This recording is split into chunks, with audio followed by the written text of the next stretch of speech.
The expression on Lawrence Vance's face froze. What the hell? This thing didn't come from his own little hellion? So he was just regifting? Lawrence's face darkened. Of all the things his son could have learned, he had to pick up that habit. His hand instinctively went to the thick leather belt at his waist. Maybe it was time to disown the kid. Better than letting him tarnish the Vance family name. This was just plain shameless. General Prescott paused, looking at Asher with genuine surprise. Ash, was it really not you? Asher, with a completely straight face, delivered a masterclass in bullshitting. Not me. Absolutely not. His tone, his expression, it was a performance worthy of an Oscar. He quickly added, it was from a guy named Leo Flynn. A ripple of surprise went through the room. General Prescott and Warren were stunned. Asher's own parents were baffled, having no idea who this Leo Flynn was. Come on, Mac, don't do this. Do your cousin a favor and don't say it was me. It was clearly a gift from Leo Flynn. How can you say it was for me? I literally saw the Dragon Queen hand that cure-all patch to you. Besides, what kind of devious plan could that innocent, doe-eyed, slightly ditzy Dragon Queen possibly have? She'd sell out anyone before she sold out her old boss, Leo Flynn. Asher was speechless at Mac's betrayal, but he still gave himself a mental pat on the back for his quick thinking. What was there to be afraid of? He had a perfect alibi. Mac hadn't seen him there. And Anya ratting him out? Please. She was on Team Leo Flynn. The woman was practically a supervillain in training. She'd be too busy plotting his demise to waste her breath helping him. His logic seemed sound, but it was completely, utterly wrong. The heroines had heard every word of his internal monologue. Oh, you. Mackenzie Prescott laughed, stepping in to smooth things over. Grandpa, my cousin just loves to joke around. Don't mind him. Huh? He does? The general asked, blinking. He sure does. Mac's smile widened as she glanced at the other women. Right, girls? They all nodded eagerly, each adding their own spin. Definitely. Asher is perfect in every way, except for his tendency to make outrageous jokes. Like when he says he doesn't love me. In reality, he's deeply, madly in love with me. Serafina declared with a straight face. I remember the last time Ash said he didn't love me, Zara Thorne added slyly. It was the last time he said it. Asher just stared. What is happening? Can we please stop steering this conversation into crazy town? He was getting married, and the bride wasn't any of them. With his parents right there, it was the perfect opportunity. Even if they couldn't be his bride, they could at least make Scarlet Joe's life a little more difficult while staking their claim. Lawrence and Eleanor Vance were, once again, floored. As a long-married couple, a single look was all they needed to communicate. Lawrence, is that really my son? When did he become so popular? Eleanor, if he's not your son, whose is he? Honestly, Lawrence, are you upset that our boy is so capable? With our family's resources, we could raise any number of grandchildren. Maybe we should be a little more open-minded? Let the Vance family finally move past this one heir per generation struggle. Lawrence, Pa, don't be ridiculous. Ahem. If you let him run wild like this, what will high society think of us? I refuse. I absolutely refuse. Eleanor, maybe you should get a little something on the side, too? Lawrence, that's a terrible idea. I, Lawrence Vance, am not that kind of man. General Prescott looked on, a strange expression on his face. The atmosphere was charged.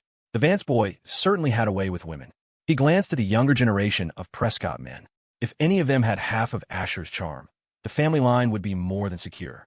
You little brat, Lawrence finally boomed, his mustache bristling with frustration. If you got the damn patch, just admit it. You've already shown your hand. Don't try to put the cards back in the deck. Can you unspill water? Can you unflush a... forget it. Under the mounting pressure, Asher forced a bitter smile and finally gave in. But he couldn't for the life of him figure it out. Why didn't Anya stick to the script he'd laid out? When he needed her to play her part, she went completely off book. Why? And then, he saw it. The reason. It was that damn smirking protagonist. Across the room, Leo Flynn was glaring daggers in their direction, his eyes fixed on Asher. That bastard Vance was even more despicable than he'd thought. He pretended to offer a gift, but it was all a ploy to test Anya's loyalty. Thank God Anya was the world's greatest assassin and saw through Asher's scheme. Otherwise, her cover would have been blown. Damn it. Leo fumed internally. That worthless scion. How dare he play me? All of this should have been mine. Why? Why do you have everything? You don't deserve it. You're a shameless, backstabbing snake, you conniving piece of filth. If Asher hadn't interfered, Leo was certain Mac would have introduced him to the general. He would have diagnosed the old man's illness, provided the cure, and won their eternal gratitude. From there, it would have been a smooth, natural progression to a deeper relationship with Mac. After all, once you win over the family, getting close to the girl is practically a done deal, isn't it? Whoa, holy crap. Asher's thoughts raced. How are you everywhere? Was this whole thing your plan too? Then, a horrifying realization dawned on him.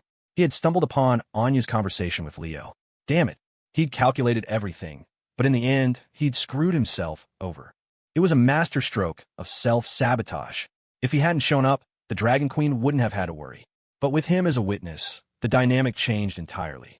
She couldn't betray her boss, Leo Flynn, right in front of him, could she? She had to pretend to be loyal, a brilliant double-cross to dispel any suspicions he might have had. The more Asher thought about it, the more exhausted he felt.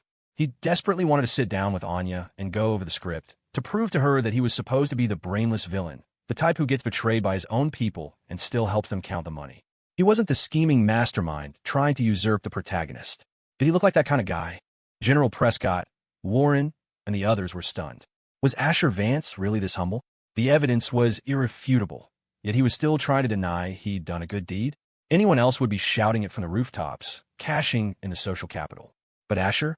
Not only did he refuse to take credit, he tried to give it to someone else. What a man of noble character. The general cleared his throat, his expression serious. Ash, there's no need to be so modest. Do I look that intimidating? He said. What's done is done. A man stands by his actions. Own it. Trapped. Asher could only offer a pained, awkward smile. Yes. I suppose it was me. The women exchanged glances, blinking. Asher always managed to do something completely unexpected. At this point, they were used to it. Hiss. The sharpest reaction came from Lawrence Vance. He sucked in a breath, his mind reeling. This kid, he was a natural at playing dumb. If Mac hadn't been so insistent, who knows how long Asher would have kept up the act. General Prescott chatted with Asher for a while longer, promising a generous gift in return. With the wedding coming up, the general decided the Prescott family would present the couple with some priceless heirlooms as a wedding present. Speaking of the wedding, the general considered it a matter of great importance. He personally led Asher and Scarlet to the center of the grand ballroom. Hey, what's going on? Is there another announcement tonight? I don't know. But wow, Scarlet Jo is gorgeous. How did I not notice that when Asher was chasing Serafina Hayes? Are they announcing something major? I doubt it. Haven't all the announcements been made? The crowd buzzed with confusion, whispering amongst themselves as they watched the trio take the stage. General Prescott smiled, taking the microphone. Friends, I have one more piece of wonderful news to share with you all tonight. The room quieted, all eyes on him. After a dramatic pause, he continued, the wedding of this lovely young couple beside me is being moved up. It will take place in the next few days. We will finalize the date tonight and send out official notices to you all. A wave of understanding, followed by shock, rippled through the guests. This was huge. Forgetting the rush timeline for a moment, everyone remembered how fiercely Asher had resisted the marriage to Scarlet, all while pursuing Serafina. And now this? The prodigal son had returned. Whoa, whoa, whoa. I can't believe the first one in our circle to get hitched is Asher Vance. My God, I'm heartbroken.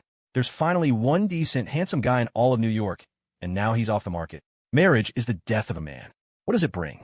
Nothing but limitations. I thought Asher would be a cautionary tale for those of us who want to stay single. Hey, who the hell just smacked me in the back of the head? You little punk. You think not getting married is something to be proud of? If I don't see a daughter-in-law within 3 months, you're out of the house. I'll write you out of the will and start over with a new kid. Dad, calm down. I'm trying. I'm looking. It's not about finding someone expensive. It's about finding someone right. Expensive? Do we have the money for expensive? How did I raise such a degenerate?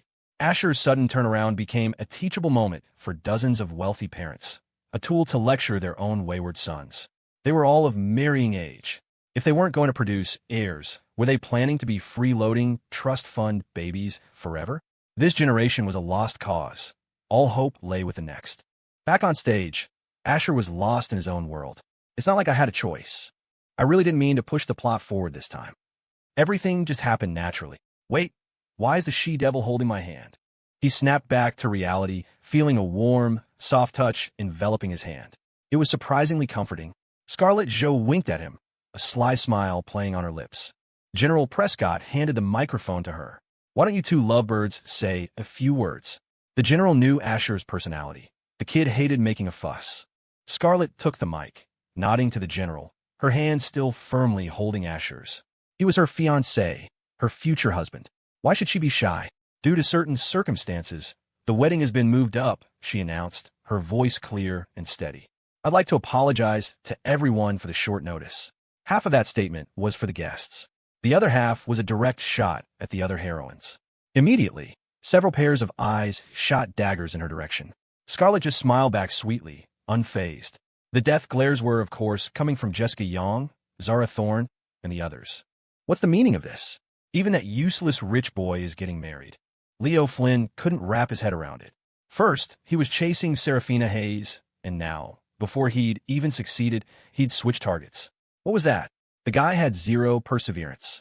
It wasn't that Leo cared about Asher's wedding. It was the fact that Asher could get married that infuriated him. Why the hell did he get to be happy? The Dragon King was about to lose his mind. Nearby, Kevin Gao glanced at Scarlet, then looked away, nodding in satisfaction. Not bad, not bad. When I get married, I want someone like that. Just the right size. Very suitable. Manny Marcos looked at his boss. Dragon King, we can't let that punk have it easy. Years of practice had made him an expert at reading Leo's moods. He knew exactly what was on his mind. I know, Leo said, his voice a low growl. Manny leaned in respectfully. Dragon King, just give me the order. I'll get it done. Leo thought for a moment. Find an opportunity for Seraph to sabotage Vance Corporation and have Nemesis make a move on Asher, but make sure it's untraceable. Kevin Gao overheard their little scheme. Even a dog would shake its head in disgust. Dirty. So damn dirty. Was this something a human being should do? No. Was this something a human being was even capable of doing? Attacking a man on his wedding day. Truly low. Humph. Kevin sighed inaudibly. But then again, he couldn't just stand by and do nothing. This was all for his screw-up of a sister. Who else's fault was it that she had a crush on Asher? Wait a minute. Hold on. A terrifying thought struck Kevin. If I tell my sister that Asher is getting married, is she going to kill me? What do I do? Should I still get involved in the Dragon King's business? Kevin was now the one in distress, trying to think of a solution. But it was useless. He didn't really need to interfere anyway. The last time he saw Anya, he knew she had already switched sides. The real headache was what to do about his sister. She finally falls for a guy, and a few days later, he's getting married. Whatever, why am I stressing about this? It's her problem, not mine, Kevin muttered, guiltily rubbing his nose. He just let her find someone else. Or stay single. It wasn't like it was the first time. The pressure to get married would just shift back to him. But he was still young, so who cared? Meanwhile, in another part of the ballroom. Big Brother Ash is getting married. It's so fast, Piper Page pouted. All the good men were taken. She sighed, a mix of envy and helplessness. Chloe Vance stared toward her brother, her small hands clenched so tightly her knuckles were white. Finally, she took a deep breath and forced a smile, a single tear escaping her eye. Why was she crying? You can say you don't care, you can pretend it doesn't matter, but when it actually happens, the heartache is impossible to hide. Chloe, what's wrong? Piper noticed her friend's distress. Chloe quickly wiped her eye and turned away. Just got some dust in my eye. Piper was momentarily confused. Dust? She didn't see any dust. But then she understood. Of course. She sighed, feeling wise beyond her years. Brother Ash is just too amazing. If he were my brother, I'd have a hard time letting him go, too. Piper's gaze scanned the crowd and quickly found her own brother, Toby. He was standing in front of some pretty girl, grinning like a fool, a complete and utter doofus. Heh, a cold laugh escaped her. If it were Toby getting married, she'd spare no expense. She'd buy 10,000 strings of firecrackers and set them off all over New York City from the beginning of the year to the end. Everyone in the city would get a free fireworks show every single day. The gala ended, but the gossip about Asher Vance was far from over. The news of his impending marriage exploded online, once again skyrocketing to the top of Twitter's trending topics. Coincidentally, a certain pop star had chosen that day to release his new album. The singer had done his homework. His team had checked all the sources. There were no major celebrity scandals, no breaking news. He'd even given a heads up to his industry contacts. He happily dropped his new music, and then, nothing. It was completely buried. The story of the prodigal son's return instantly captivated netizens. I'm tearing up. My youth is officially over. No more seeing young Master Vance cruising down the street in a supercar with a new model every week. Damn, I need to work harder so I can be rich and free like that. Kid, financial freedom is a myth. You can't grasp it. Some people are born on third base, while others work their asses off their whole lives just trying to get it first.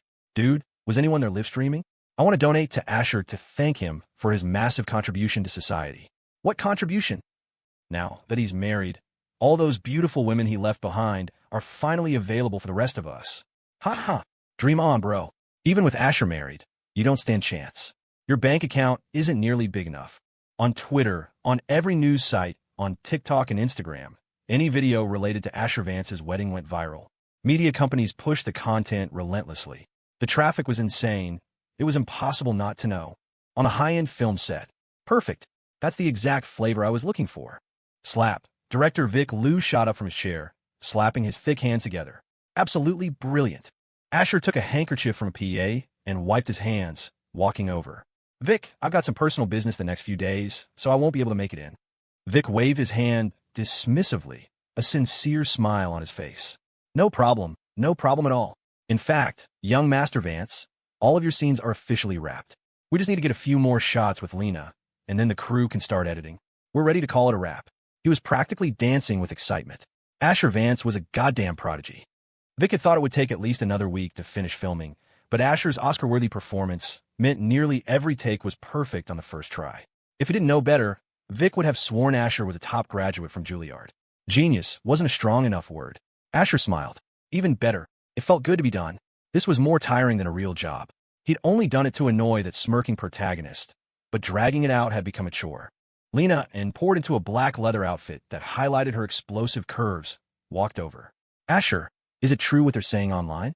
Are you really getting married? Asher paused. You're one of the heroines. Why do you care? He didn't dwell on it. Yeah, it's true. Want to come? I'll have someone send you an invitation. They had worked together, after all. An invitation was no big deal. They were practically friends, right? Lena blinked, her long lashes fluttering. She bit her lip, then smiled. Well, congratulations. May you have a son soon. Asher, is that really how you congratulate someone? Ahem. I guess there's nothing wrong with it. But I'm eventually supposed to leave this world. If I have a kid, how am I supposed to go? Ping. Congratulations, host. You have received plus 23,333 cash. Lena's whole body stiffened. She had just heard the biggest secret imaginable. Asher said he wouldn't want to leave if he had a child. Did that mean the only way to change his mind was to have his baby? Once the child was born, he would be tied down for good. He'd have to be responsible, right? Huh. Congratulations to you, too, Asher said, forcing a smile. No need to be too pessimistic. As long as he took the proper safety precautions, there was nothing to worry about. Lena, Director Liu, and the others were dumbfounded. What the hell? What did he mean? Congratulations to you, too? He was the one getting married. Lena was still single as a Pringle. Director Liu chuckled awkwardly. Young Master Vance, what do you mean? Is there more good news we don't know about? Of course, Asher said matter-of-factly, adding, the movie is about to be released, isn't it? I'm just offering my congratulations in advance. Lena's cheeks flushed a delicate pink, and she rolled her eyes. And here she thought he was about to say he'd marry her, too. This is all it was. She took a deep breath, then smiled again. All right, I'll be at your wedding. Great. I'll have someone arrange for the invitation to be sent to you later, Asher replied. Nearby, Director Liu watched them with pleading eyes. God, he wanted to go too. The guest list for Asher Vance's wedding would be a who's who of New York's elite. For others, it might be just another party, but for him, it was a golden opportunity. Just showing his face that would instantly elevate his status in the industry. His influence, his power, it would all skyrocket. Vic, you want to come too? Asher asked, turning to him. Liu's face split into a grin so wide it practically swallowed his face. Yes, of course I do. If you'll have me, young Master Vance, I'll definitely be there. No. Liu's jaw dropped. He stared at Asher, utterly speechless. Son of a bitch. Is he just messing with me? Asher dropped the playful act and chuckled. Just kidding. You and Sophie can come together. I'll have invitations prepared for both of you. Hiss. Liu sucked in a breath. He wanted to say, young Master Vance, forget that woman Sophie song. Ever since she heard the news about the wedding, she'd been MIA, probably hiding in a corner somewhere, crying her eyes out. Of course, that was all in his head. In reality, Sophie had just taken a few personal days. Thank you. I'll be there. I'll definitely be there. Liu's jowls shook with joy as he rubbed his plump hands together, a bashful smile on his face. Good. I'm heading out then. Take care, young Master Vance. Just as Asher was a good distance away, Lena suddenly broke into a run, her stunning figure on full display as she sprinted after him. Liu was baffled. Lena? Why is she chasing him? He pondered for a moment, but couldn't come up with an answer. He decided to let it go. Click-clack, click-clack. The sound of small leather boots on the hard floor echoed behind him. Asher stopped, turning in surprise to see Lena jogging toward him. Is something wrong? He asked. She nodded, her face flushed. It was hard to tell if it was from the running or something else entirely. Asher waited patiently, not rushing her. After catching her breath, she seemed to summon all her courage and blurted out, I'll have your baby. A few imaginary crows flew overhead, cawing loudly. Crack! Asher's worldview shattered into a million pieces. He was pretty sure he'd just heard something world-ending. Lena, aren't you being a little too direct? Wait, that's not what I should be thinking about right now. Okay, let's break this down. First, I have a fiancé. Why would you be having my baby? A child born to me and my wife is a child. A child born to you and me is an illegitimate child. There's a huge difference there. Damn, you're bold. Crap, that's not the point either. Asher's mind was a chaotic mess. He had no idea what to say. Seeing his panicked state, Lena burst out laughing. I was just joking. Look at you, all tense. Ha ha ha, right? A joke. Asher laughed awkwardly. Lena looked at him. So what kind of gift should I bring? You don't need to bring anything. Just you coming is enough, Asher said. Does the Vance family need money? No. Do we need gifts? Also no. What does the Vance family need? We need you. Lena's face grew even redder. She knew he didn't mean it that way, but his inner thoughts were just so scandalous. What was going through his head all day? If you want me, just say so. Don't let some other girl get you.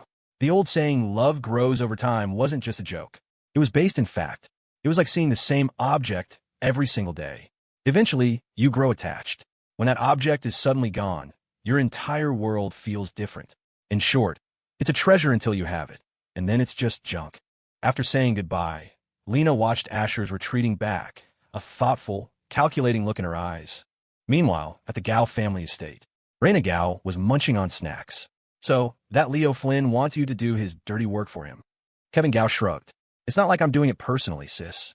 Leo wants Nemesis to handle it. I'm just supposed to provide the explosives. Nemesis? Asher's bodyguard. Oh no. Oh, got it. Raina nodded. So, what are you going to do? Kevin gave a bitter smile and shrugged again. No idea. That's why I came to ask you. Raina shot him a look. Prepare the explosives as requested. What? Kevin was stunned, his mouth hanging open. Sis, are you planning to blow up my future brother-in-law? Raina's face instantly turned as red as a tomato. Brother-in-law what? He's about to get married. I told you to get the explosives to blow up Leo Flynn, you idiot. Got it, Kevin stammered, nodding like a bobblehead. Got it. He got jack shit. Her face was completely red, and she was still trying to deny having feelings for the guy. She could tell that to a ghost. The room fell quiet. Kevin recalibrated, then put on a sly grin. So, sis, my explosives are super powerful. How much do you need? Raina thought for a moment. No. Kevin was confused. Smack. Raina snapped her fingers. That's the wrong question. Then what's the right question? You should be asking where to plant the bomb. Okay, sis, so where should we plant it? Her face flushed, Raina declared. On Leo Flynn's car. Send him and his ride flying. Hiss. Kevin sucked in a breath, staring at his sister in disbelief. That was ruthless. The Dragon King had no idea they turned on him. A move like this wouldn't just cripple him, it would kill him. And killing him was a definite possibility. The bombs Kevin made were no joke. He swallowed hard. Sis, are you serious? Raina rolled her eyes, crossing her arms. Do I look like I'm kidding? Well, this is what takes some planning, Kevin said, his face scrunching up like a prune. I don't know what car he'll be using on that specific day. Raina propped her chin on her hand, her brow furrowed in thought. That is a problem. Kevin was exasperated. So all that big talk was just a bunch of hot air? Seriously? Suddenly, slap. Raina clapped her hands together. I've got it. Just plant the bomb on one of the cars he uses frequently. It's not hard. I can easily hack into their security cameras and check the license plates and models. Kevin? He felt like a kid with a million questions. Why just her? Why not we? Was his own sister looking down on him? Kevin mumbled dejectedly. Fine. I'll go get the explosives ready for you. Hey, what good is it to me? You don't expect me to go plant it, do you? Raina shot back. And just like that, Kevin was stuck, setting aside the sheer absurdity of it. This was just plain unreasonable. First, his sister couldn't go. She was a shut-in, a hacker. All talk and no action. Behind a keyboard, she was a god. In the real world, she'd be taken out in seconds. Second, there was him, as a mastermind behind the operation. If he got caught so early, their plan to frame Leo would be ruined.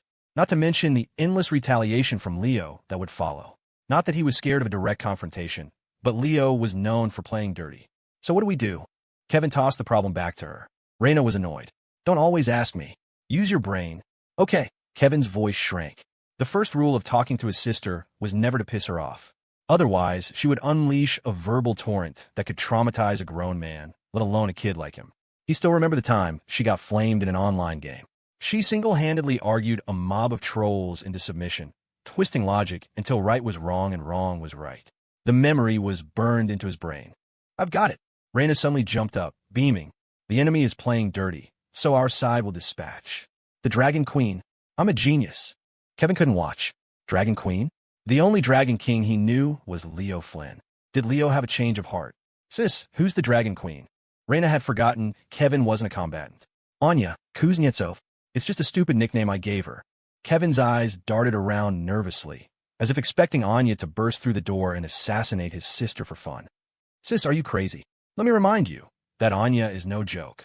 If she targets you, you can't run. You can use that nickname with me in private, but for God's sake, don't let it get out. His paranoid behavior made Raina burst out laughing. And what happens if it gets out? Snip. You die, Kevin said, drawing a finger across his throat. All right, that's enough. My relationship with Anya is decent enough. I should be able to ask her to plant the bomb.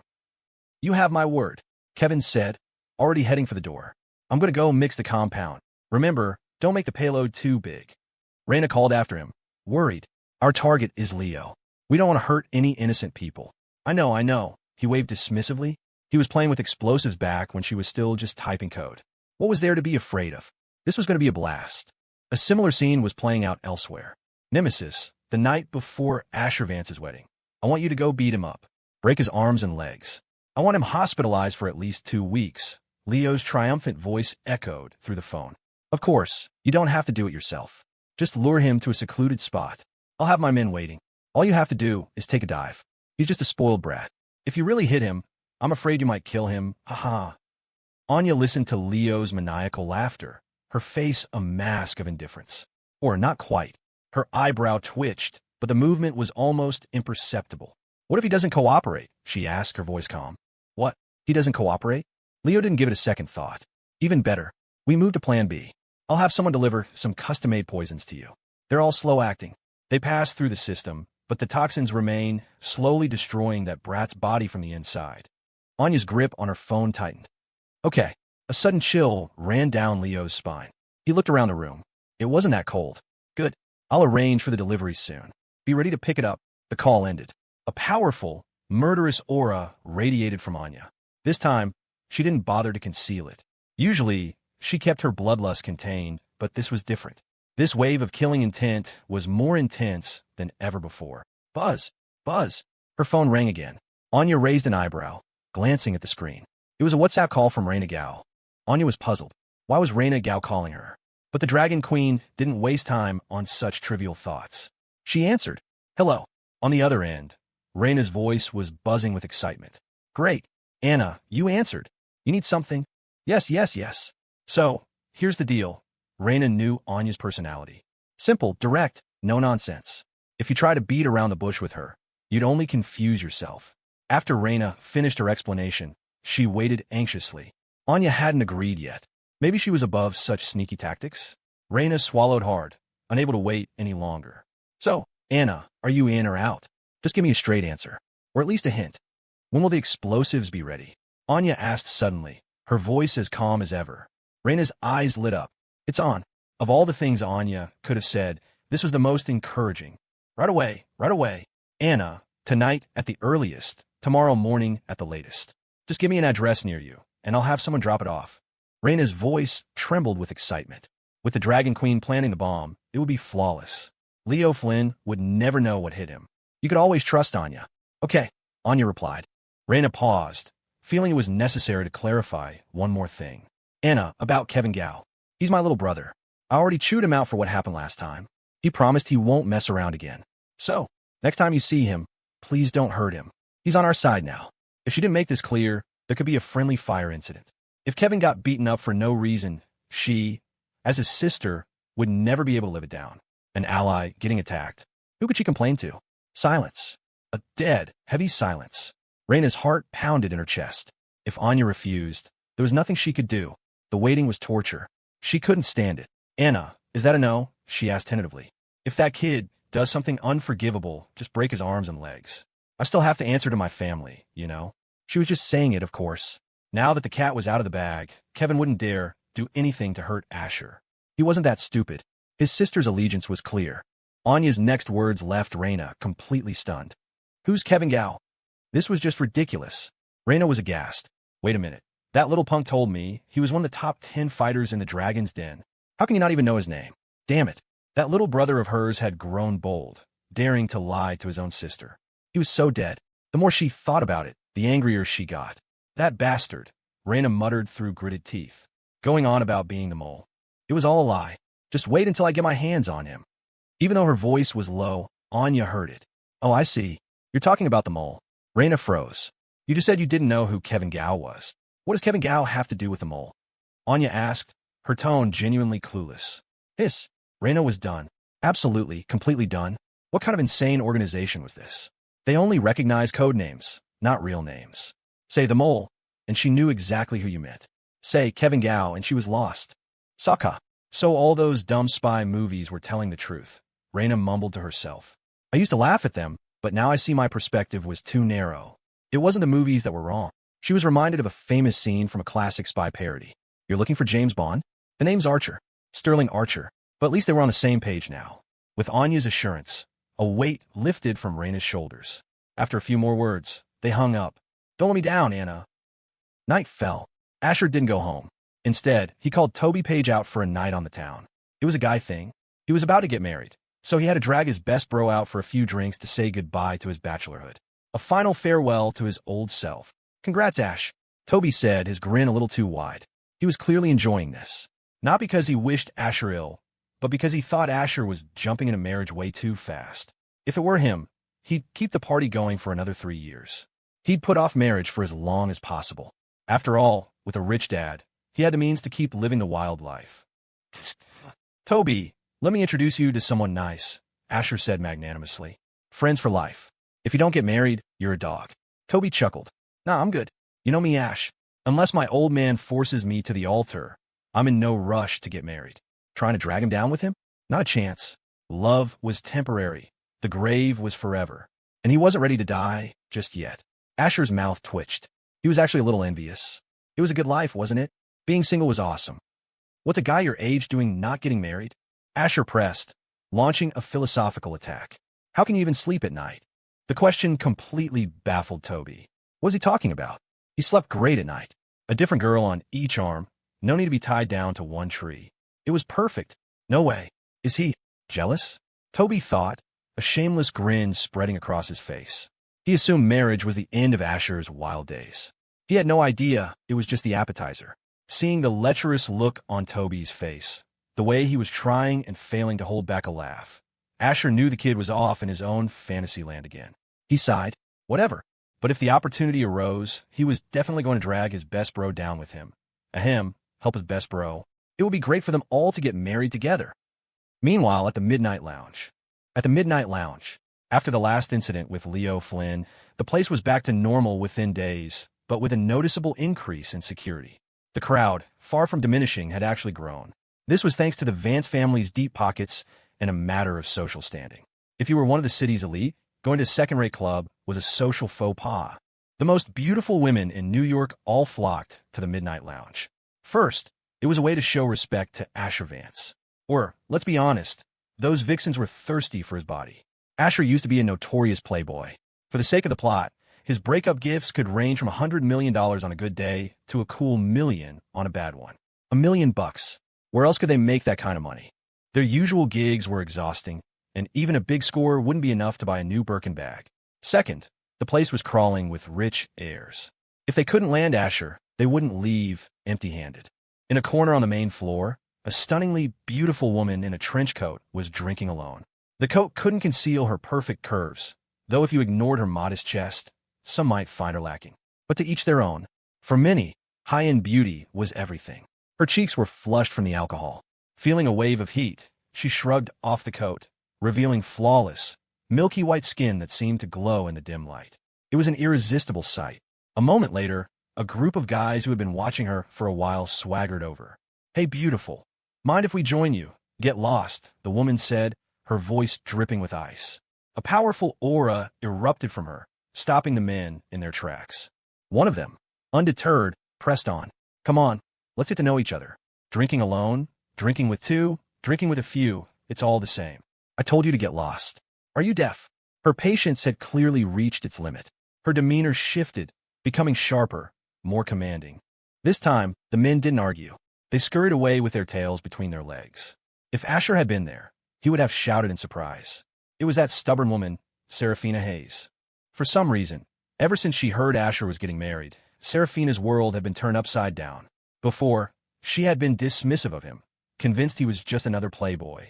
But after hearing his inner thoughts, all her prejudices vanished. More than that, spending time with him, she discovered he was full of surprises.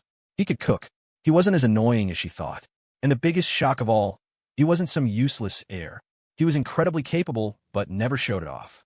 The crude oil bonds, the volcanic clay whitening formula. He could get his hands on priceless things and give them away without a second thought. Serafina swirled the liquor in her glass, took a sip, and laughed at herself.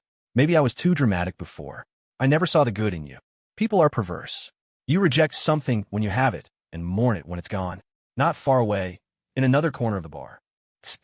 As cold as ever, Leo Flynn muttered, his eyes narrowed, watching her like a snake. Leo was here tonight to hunt. The women at this bar were a cut above the rest. He'd been to other places, but only this one was up to his standards. As the Dragon King, he couldn't afford to be picky while cultivating his skills, but eating scraps all the time was getting nauseating. Why settle for leftovers when there was a gourmet meal right in front of him? Running into Serafina was a pleasant surprise. He'd been observing her for a while, watching man after man get shot down. Leo was confident, but not stupid. He knew approaching her now would be a dead end. So he turned his attention to the group of guys she had just rejected. The bar was a kaleidoscope of flashing lights and pounding music. The air was thick with the smell of alcohol and the sight of scantily clad women grinding on the dance floor. A potent cocktail for any man's hormones. Nearly everyone was lost in the atmosphere. Everyone except Leo. He overheard the rejected men talking. Damn it, what do we do now that the bitch rejected us? You idiot. She's not just some bitch. I just realized who she is. Serafina Hayes, the heir to Hayes Corporation. Trey, you're such a coward. First of all, forget her status. At the end of the day, she's just a woman. Second, everyone who comes to a bar is looking for a good time. If we can get her, you think she's going to go public with it? She'd be ruined. We do this, and then we skip town. This is our only chance to get a taste of one of these high and mighty goddesses, the oldest of the group shouted. The DJ's bass was so loud, he didn't have to worry about being overheard. A younger man with bleached blonde hair had wide eyes. Damn, boss, that's a great idea. It would be so awesome to leave our mark on one of these rich bitches. The thought alone gets me excited. This group could afford the cover charge at the Midnight Lounge. They weren't super rich, but they had money. Their goal tonight wasn't to drink. It was to find blacked-out girls to take advantage of. If they got lucky and found a rich girl, they could film it and blackmail her. If she was poor, but pretty was enough. They'd done it a few times before, and just as they expected, the girls were too ashamed to go to the police, afraid of the scandal. Being taken from a bar while drunk wasn't exactly something to be proud of. No one would sympathize. They just called them stupid and reckless. So, they usually just had to swallow their pride and keep quiet. The oldest of the group, a man named Lee, glanced over at Serafina. Her figure, her curves, that icy, untouchable face, it was intoxicating. We can do this, he said, his eyes gleaming. But to make sure the Hayes family can't track us down later, we need a solid plan. The blonde kid licked his dry lips. Boss, this is a once-in-a-lifetime opportunity. I die happy for a chance with her. Besides, we can just up the dosage. She won't remember a thing when she wakes up. Lee shot him a look. He was the one who got the drugs. Of course, he knew a higher dose would cause memory loss. But what if she couldn't handle it? What if she overdosed and died? Then they'd really be screwed. The whole thing would blow up. Seeing Lee's hesitation, the man named Trey spoke up. Boss, we've done this plenty of times. No matter how famous Serafina Hayes is, she's still just a woman. And every person has a weakness. A woman like her values her reputation more than her life. As long as we have that leverage, she'll have to do whatever we say. They huddled together, whispering, but they had a major problem. How to drug her, right under her nose? Not a chance. If they even walked past her again, she'd probably call security. Just as they were about to give up, a large hand landed on Lee's shoulder. He stiffened, his expression turning grim. The others reacted the same way. Who else could it be? It had to be Serafina's bodyguard. They had watched her for a while, making sure she came in alone. They never imagined her security would be this stealthy. Leo Flynn felt the tension in the man's shoulders, but paid it no mind. A wicked smile spread across his face. It's too loud here. Let's go to the bathroom. It's quieter. These losers hadn't even mastered the basics of a fight. He could take them all out with a few slaps. His confident, almost arrogant tone only solidified their belief that he was Serafina's bodyguard. Lee exchanged a look with Trey. They were preparing to jump him. Leo's eyes turned cold, his aura flaring. You really want to die, don't you? The threat hung in the air, freezing them in place. Follow me, Leo continued. And don't try any funny business. I won't hurt you. The men looked at each other. Leo was intimidating, but there were 4 of them. Surely they could take one guy. Lee nodded to his crew, and they followed Leo to the restroom. Click. Leo lit a Marlboro, took a drag, and looked at the men who were poised to attack. He chuckled. Relax. I'm not the devil. I called you over because I heard your plan. I found it interesting, and I want in. A group activity? He wanted to join their little game. The men were dumbfounded. So, he wasn't her bodyguard after all. He was just some random guy who wanted a piece of the action. They looked at each other and burst out laughing. Ha ha, boss, did you hear that? This guy wants to ride on our train. Trey, I gotta admit, his tough guy act almost had me fooled. Do you know who we are? You think you can just join in whenever you want? Will you take us for a public bus? They laughed at his audacity. It wasn't that they didn't want to let him join. It was just that he was a stranger. Why should they let him in on a score they'd worked so hard for? One wrong move, and he could get them all killed. Lee laughed. Buddy, you can't be that shameless. My brothers and I haven't even had a bite yet. And you want to pull up a chair with your own chopsticks? Wait your turn. Or maybe wait until we're done. Leo just stared at them, a smirk on his face, not backing down. Trey, the most aggressive of the group, got pissed. What the hell are you looking at? Move. Leo remained motionless. Trey couldn't take it anymore. No one had ever ignored him like this. He reached out to grab Leo's collar. In a flash, Leo's eyes narrowed. His hand shot out, clamping down on Trey's wrist like a vice. Trey couldn't break free. Before he could react, Leo's foot lashed out, kicking him square in the knee. Crack! A sickening crunch echoed through the bathroom, followed by a pained, pig-like squeal. Trey's leg gave out, and he dropped to one knee. It all happened in less than 30 seconds. Lee's face contorted with rage. You bastard, you touched my brother. Get him! But even as he shouted, he was terrified. He knew what Trey was capable of. The guy was a professional MMA fighter. That was the only reason Lee had recruited him. Trey was always the first one in, the one to test the waters. But today was different. This was about a woman. If he didn't do something, he'd lose the respect of his crew. He had to act tough. Leo saw right through them. You really want to die, don't you? See this guy? That's your future. And all I want to do was offer you a better drug. If you're going to be this ungrateful, don't blame me for being ruthless. What? He wasn't here to cause trouble, but to help? And he had better drugs? Why the hell didn't he say so sooner? Trey, writhing on the floor, felt a surge of indignation. He was sure this guy had done it on purpose. Waited until someone got hurt before revealing the important part. Did he think this was funny? My friend, I think this has all been a misunderstanding, Lee said, changing his tune instantly. This guy was one of them. Whether he was a dealer or not, it was better to be on his good side. Besides, what choice do they have? Fight back. They'd get destroyed. Leo wasn't surprised. From his pocket, he pulled a small violet perfume bottle and a single green pill. This is a specially made aphrodisiac perfume. A few spritzes, and it makes a woman dizzy, unable to think clearly. Paired with this fast-dissolving pill, drop it in a drink, and it's gone in 5 seconds. The effect is 100 times stronger than that garbage you're using. The men stared, their eyes wide. Damn it, why didn't he just lead with that? They didn't need instructions. They knew exactly how to use the combo. Spray the perfume, get close to the target to disorient her, then slip the pill into her drink. It was like a combo move in a video game. Bro, you're my hero. If this stuff works as well as you say, I'll get on my knees and call you dad. Yeah, if it works, you can go first. Seriously, we can wait. In the dark, all women are the same, anyway. Just moments ago, they were ready to kill him. Now, they were all smiles, their faces twisted in lecherous grins. How to test it? Easy. They'd spray the perfume and try it on a few random girls in the bar. There were plenty to choose from. Leo neither agreed nor refused, just gave them a sinister smile and told them to get it done. As for Trey and his busted knee, Lee had another guy, Sal, carry him out. For guys was too many for one girl anyway. This was the perfect excuse to get rid of the 2 younger ones. He and the other guy, Vince, were older, and while they still had some gas in the tank, they weren't what they used to be. As they walked away, Leo's expression turned cold. Trying to compete with me for a woman? Did you even ask yourselves if you're worthy? From the beginning, he never had any intention of sharing. This was all a setup. He was letting them do his dirty work. When all went down, couldn't anyone blame him?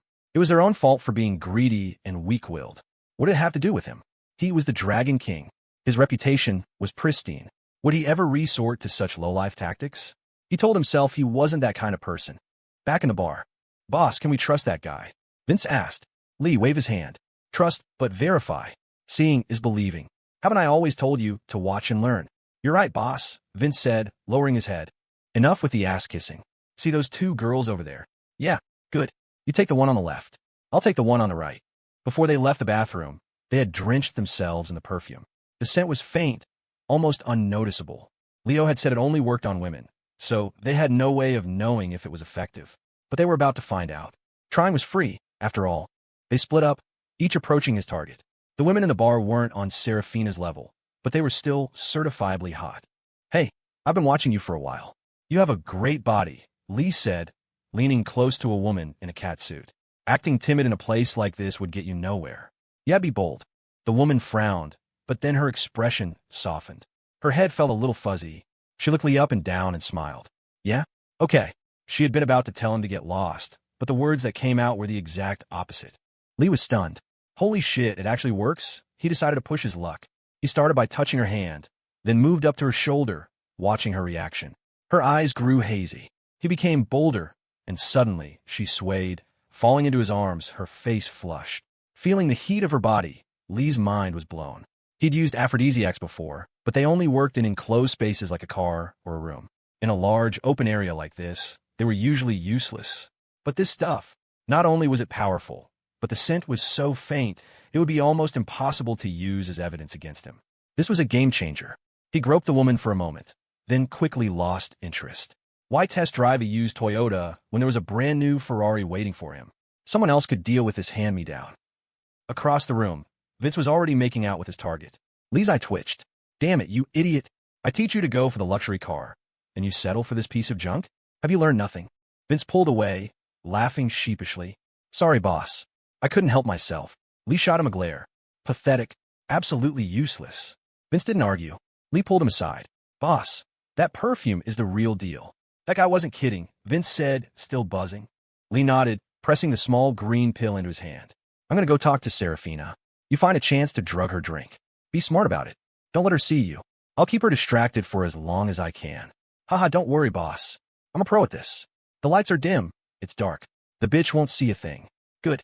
Just be ready for anything," Lee added, then straightened his shirt and walked towards Serafina. The table was littered with empty bottles. She had clearly been drinking heavily. Her face was flushed, and she felt a wave of dizziness. "Time to go home." She reached for her Hermes bag on the chair next to her and started to stand. Just then, a voice slithered into her ear. "Hey, beautiful, don't be in such a hurry to leave." The lecherous tone was unmistakable. It was Lee and his goon. The perfume had worked so well, Lee didn't even bother with subtlety anymore. Serafina felt a wave of disgust, her brow furrowing instinctively. "Get away from me." She blinked, her head swimming. Lee and Vince's hearts were pounding. They were terrified. What if the drug worked on other women, but not on her? But their fears were unfounded. Serafina was already starting to look dazed. They exchanged a look and started talking to her. To their surprise, she was slurring her words, not making any sense. Emboldened, they convinced her to sit back down. Lee tried to slide in next to her, his arm reaching for her shoulder. "If you don't want to die, you'll keep your filthy hands off me," she snapped, a moment of clarity cutting through the fog. Lee flinched, pulling his arm back. He shot a look at Vince. "Lee, what the hell is going on?" "Vince, I don't know." A venomous look flashed in Lee's eyes, but he kept a smile on his face. Okay, beautiful. My buddy and I will sit over here." He sat across from her. Strangely, Serafina's resistance faded. Her head felt heavy. "I saw you drinking alone for a long time," Lee began, trying to keep her engaged. "Why drink alone? You could talk to us. Get off your chest." He was just buying time for Vince. Serafina's consciousness was fading. Her instincts screamed at her to leave, but her body wouldn't obey. While Lee held her attention, Vince made his move.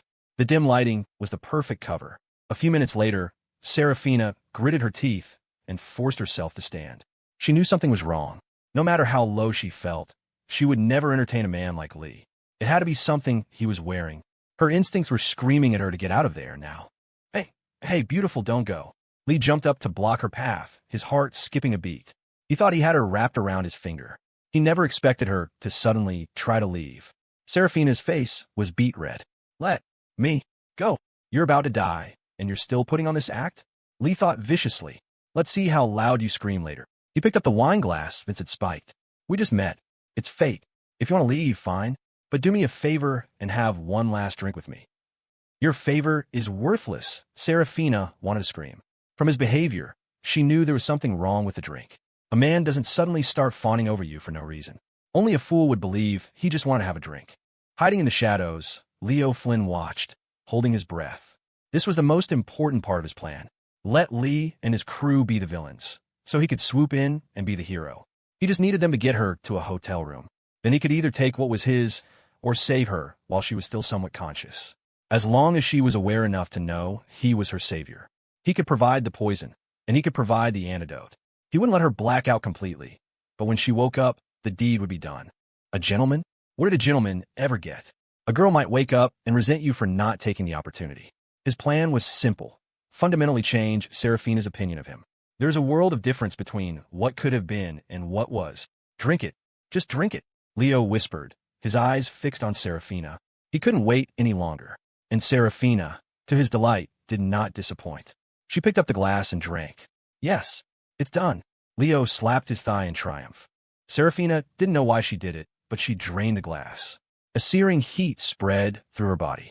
She slammed the empty glass down on the table. There. Are you happy? Lee nodded vigorously. Happy. Very happy.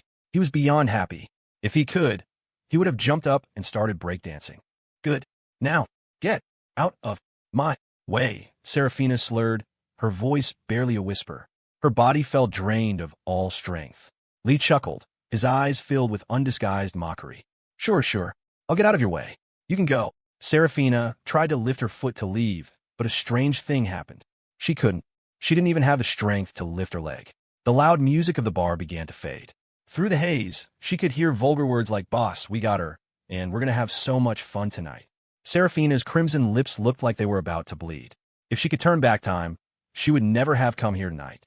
But it was too late. Her vision blurred, the defiant spark in her eyes slowly extinguishing. Hey, Ash, isn't that Seraphina? Where? I don't see her. Let's rewind a few minutes. Asher had driven like a bat out of hell to get Toby Page to the club. The plan was simple. Hit the dance floor for a while, maybe flirt with a few beautiful women to blow off some steam. Asher, of course, had his principles. He'd light the fire, but he wouldn't stick around to watch it burn. He was getting married, after all. Even if Scarlet never said a word, he didn't see himself coming to places like this much anymore. He just didn't have the energy. After a few drinks, he dragged Toby to get a massage, and they'd crash there for the night. A perfect plan, but fate, it seemed, had other ideas. As they were about to head up to the second floor, some wire in Toby's brain must have short-circuited. He swore he spotted Seraphina Hayes in the crowd. Asher gave him a look. Seraphina Hayes in a place like this? That was a joke. The woman was the definition of a good girl. You couldn't just slander someone like that. Over there. I think it's... Toby's voice was full of uncertainty. The distance was too great for him to be 100% sure, but the silhouette looked right. Asher shot him a weary glance. First of all, she's not here. And, second, even if she were, what does that have to do with me? You're wrong. I'm not. Toby's voice suddenly sharpened with indignation. How dare Asher question him? Unacceptable. Asher paused. Had Toby eaten too much spicy food and fried his brain? Was he really this worked up? The whole point of his villainous arc was to stay the hell away from Seraphina. Why would he go looking for trouble? All right, just come upstairs, Asher said, waving him on. Oh, Toby's tone deflated, and he obediently fell in line behind Asher. They hadn't taken more than a few steps when a familiar sound echoed in his mind. Ping! The mechanical chime of the system, absent for so long, stopped Asher in his tracks. Toby, who wasn't paying attention, walked right into his back. Oof! Asher ignored him, his focus entirely on the conversation unfolding in his head. God damn it. My dear little son of a bitch system. I'm begging you, stop with the chimes. If you have something to say, just say it. Who else beside me even knows you exist? Every other system out there communicates clearly with its host. But no, you have to be the special one, playing these stupid guessing games. I have never been this speechless in my entire life. Ping! The system chimed again, as if in response, and then went silent. Asher frowned, his mind racing. If Toby hadn't mentioned Seraphina, the system wouldn't have activated, which meant the woman Toby saw was, in all likelihood, Seraphina Hayes.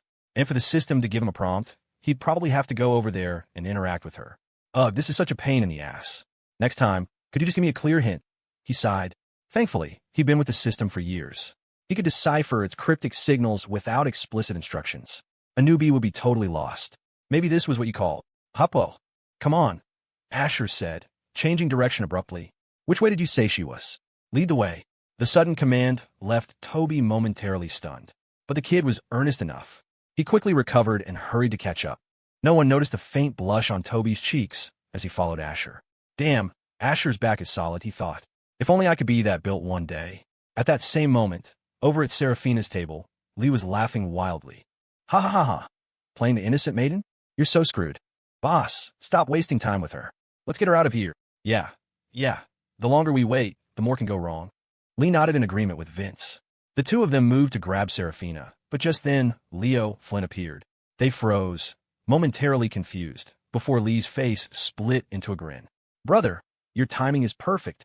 Like I said, you get the first taste. Don't be shy later. Vince flashed a sleazy, knowing smile. A guy thing. Leo's lips curled into a smirk of his own. Don't touch her with your filthy hands, or you'll die a very ugly death. Lee and his crew were baffled. What was this? He thought they had a deal. Share and share alike. They were practically ready to drop their pants, and now this guy pulls a fast one. Even the dimmest bulb in the room could see what was happening. This guy wanted her all to himself. Don't be so arrogant, buddy, Vince grumbled. We did all the work to get her. We get a piece of the action. Exactly. On what grounds? We'll even pay you for that stuff you used. Damn it. They've been played by a sneaky, backstabbing bastard. Leo just scoffed, looking at them as if they just told the world's stupidest joke. You think money makes you hot shit? That you can do whatever you want? He cracked his knuckles. Fine. If you got a death wish, come on. Let's see what's harder, your skulls or my fists. Seraphina's consciousness was slowly returning, though she was still lost in a heavy fog. But it was better than before. She could make out their conversation and see the newcomer's blurry form. She recognized the voice instantly. Leo must have used an antidote on himself, something to ensure she remained just conscious enough to know he was saving her, not perpetrating a crime. Lee and Vince exchanged a look. They weren't about to let the duck they'd caught just fly away. That was too humiliating for any man to bear. They gave each other a silent nod and suddenly lunged forward. All right, you asked for it. I'll grant your wish. Leo's eyes went cold. He sent Vince flying with a single brutal kick. The pounding DJ music swallowed the sounds of the brawl completely. The men and women on the dance floor were lost in their own world, grinding and groping, oblivious to the drama unfolding at the next table. It was an unspoken rule of the club. Fuck, I'll kill you. Lee, his eyes bloodshot, grabbed an empty beer bottle from the table and swung it at Leo's head. It was the kind of childish fighting style Leo hadn't seen in years.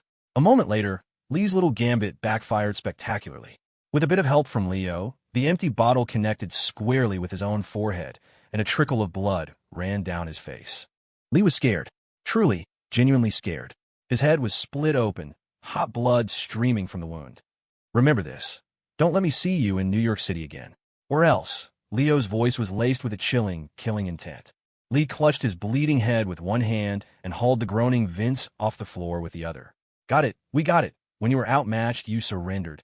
Without even bothering to wipe the blood from his face, he and Vince scrambled away. A disdainful smile played on Leo's lips. A bunch of losers like that thought they could compete with him for a prize? Did they even deserve to?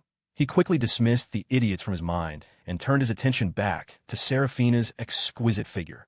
Her cool, almost ascetic beauty was utterly captivating. A man with less self-control would have lost his soul to her on the spot. Leo swallowed hard, a thrill of excitement coursing through him. Such a flawless woman was about to become his. Seraphina, what's wrong? He asked, putting on what he imagined was a gentlemanly smile. You don't look well. Don't worry, I chased those thugs away. The DJ was blasting music at full volume. He was sure that, in her drug state, Seraphina couldn't have understood his conversation with Lee. Hell, even without the drugs, you'd have to be standing right next to someone and shouting to be heard in this environment. Seraphina had regained a sliver of clarity, but her strength was gone. Her body felt like jelly. She could collapse at any moment. It was only sheer, superhuman willpower keeping her upright. Get away, she managed, her voice barely a whisper.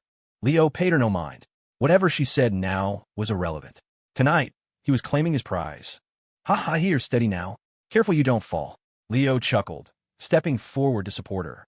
He figured he'd let the drug work its magic for a little longer. It was time to reel in his catch. He knew that when Serafina recalled this night, her memories would be hazy and dreamlike. There was no need to keep up the act. He took a deep breath, his heart pounding. His hand was just inches from her soft, yielding body when a thunderous voice ripped through the air. Fuck, it's you again, you damn security guard. Get the hell away from my sister-in-law now. Leo's hand froze. His face went rigid. He turned toward the voice. He was a trained martial artist. There was no way he was hearing things. Asher Vance and Toby Page were striding toward them. Toby, in particular, looked like Leo had just personally defiled his mother. His expression was a mask of pure fury, as if he wanted to slice Leo into 1,000 pieces and eat him raw. Even a saint would have a temper, and Leo Flynn was no saint. Fine. Asher came alone today. Perfect. He'd settle all their scores, old and new, right here. He'd beat him so badly his own mother wouldn't recognize him. What about Toby? Leo spared him a single glance and dismissed him completely. Asher was at least a minor threat. In Leo's eyes, he was still trash, but Toby? Toby was the bottom of the barrel. He could slap a dozen guys like him in next week. Well, if it isn't the two rich brats. Asher blinked. He looked from Leo to Serafina and back again. The pieces clicked into place. This was a classic hero saves the damsel in distress scene. God, what a cliche. The hack author was just giving the protagonist a chance to score points. But that raised another question. This was a moment for the protagonist. What the hell was the system thinking dragging him, a villain, into this? Leo, you better watch that filthy mouth of yours, or you'll regret it. Toby snarled, glaring daggers at him. Ha ha ha, you? That's hilarious. Leo laughed as if he'd just heard the funniest joke in the world. So you think you're tough, huh? Toby flinched, but with Asher beside him, he wasn't about to back down. What did you do to my sister-in-law? Spill it. Toby took a closer look at Serafina and knew something was seriously wrong. After all, when it came to using shady little tricks, no one was more of an expert than him. Leo was startled, but he quickly composed himself. You two come over here slinging baseless accusations? Let me be clear. I'm a good person. If it weren't for me, Serafina would have been taken advantage of by some other guy. As you can see, she's been drugged. Her condition is critical. I need to get her to a hospital immediately. He paused, then added, every second we delay is dangerous for her. The jig was up. He'd run into someone who knew the score.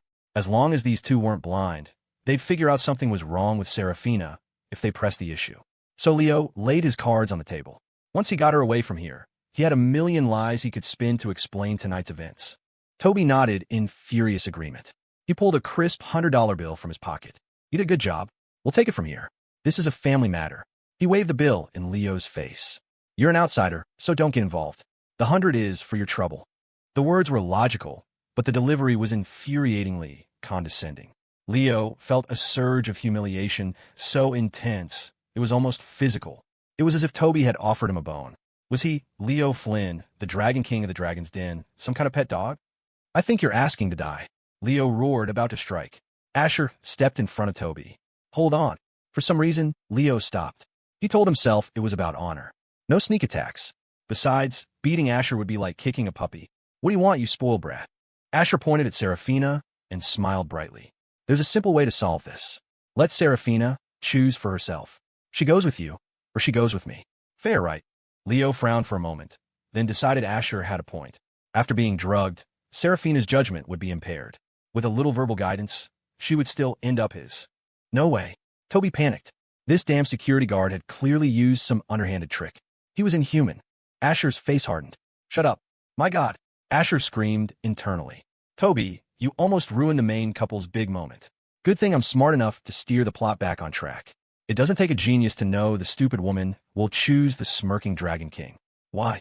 Because she has no other choice. Wait, what the hell? Why is the stupid woman walking towards me? Hey, don't lean on me. You reek of booze. Asher was stunned. Toby was dumbfounded. It was unexpected, yet somehow made perfect sense. Leo looked like he was about to cry. The moment the words left Asher's mouth, Serafina slapped him in the face with her actions, metaphorically, of course. She stumbled towards him, moving as if she was using every last ounce of her strength, and finally collapsed into his arms. In that moment, Asher was screaming internally, praying that the stupid woman would open her eyes and see who she was crashing into. He begged her not to confuse friend with foe. Well, the fantasy was grand, but reality was brutal. The stupid woman had chosen him. Asher was truly baffled now. Stupid woman, does the Dragon King know you're doing this? Love is a green light. And Leo just got run over by it. A grin spread across Toby's face. You see that? My sister-in-law has made her choice. Satisfied? Now you can get lost, right? Leo's face was as green as his jealousy-eaten soul. The drug he used was potent. Without the antidote, there was no cure. He had plotted and schemed, all for this moment. But he never, ever should have let Asher show up. And now this bastard was reaping all the rewards. How could he not be furious? Idiot. You're the ones who should get lost. You should all be dead, Leo snarled. Whatever. All Leo knew now was that even if he managed to snatch Serafina back from Asher, her memory of this would be hazy. So why not snatch her? Was he really going to let Asher cuckold him? Toby was floored. This guy's mood changed faster than the weather. You're not leaving? Fine, I'm calling for backup, Toby said, pulling out his phone. Backup? What backup? Asher thought. We're supposed to pretend we can't beat him and make a run for it. This is a golden opportunity, don't you see? The hero snatches the heroine from the villain, and then Asher couldn't be bothered to complain anymore. Toby was hopeless at reading the room. Just then, ping. Temporary quest issued. Please follow the original plot and rescue Serafina Hayes. Reward: Advanced Krav Mega Mastery. Time limit: 24 hours. What the? Asher was speechless. The damn system had finally spoken. A miracle. But was it even speaking English? This was pure banditry. Worse than a bandit. At least bandits had some sense of shame. This goddamn system was completely shameless. What rotten luck. Ha ha ha. Leo sneered, stalking towards Toby. You think your backup will get here faster than my fist can knock you out? Toby froze. This guy wasn't playing by the rules anymore. He was a real dog. The closer Leo got, the more intense the invisible pressure became. Toby didn't know what to do. Despair. Humiliation. This was inhuman. He looked to Asher, hoping his big bro would come up with a solution. Otherwise, they were both dead meat. But Asher, looking completely unconcerned, simply took out his phone. This time, Leo wasn't in a hurry. Let him call. Let's see whose backup was faster, his or Leo's fists. Asher, when I give the signal, you take my sister-in-law and run. I'll hold him off, Toby said. He was scared, but when it came to being a brother, he was loyal to a fault. Asher didn't answer. A moment later, the club's DJ was shut down by the staff. The dancing crowd groaned in protest. What's going on? The power's not out. What's wrong with the DJ tonight? I was just getting into it. Put the music back on. Whoa, did someone order takeout? No idea. Leo was dumbfounded. How could Asher do this? How was he supposed to play this now? He had wanted to use the dim lighting to his advantage, but that was impossible now. Before long, with the lights on, someone recognized Asher and noticed the commotion. This was a Vanzone club, after all, and Asher was infamous. It was only natural they'd recognize the owner. Leo's face darkened to an almost black shade of green. I should have just broken you from the start.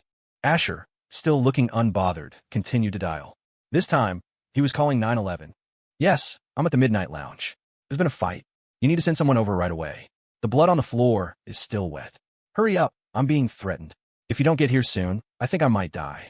Toby was stunned. Leo was speechless. What kind of bizarre move was this? The moment the lights came on, Leo had wanted to leave and regroup. But Asher calling the cops? What the hell was that? Was there no honor among villains anymore? Where was the professional courtesy? Weren't rich brats supposed to never bother the police? Asher's reasoning was simple. In a normal, smirking Dragon King returns to the city plot, the protagonist would beat the villain to a pulp, watch him cough up blood, and then declare that if he had a problem, he should take it up with him, not the heroine. Then the villain would mindlessly call his goons for a fight. And then, the most brilliant part, the heroine would take out her phone and record the villain making threats, warning him that if he touched her hero, she'd call the cops and show them the evidence. To sum it up, the protagonist could beat people up, no problem. The villain, despite his power and influence, would never think to call the police. But the moment the villain tried to fight back, he'd be threatened with arrest. What kind of bullshit was that?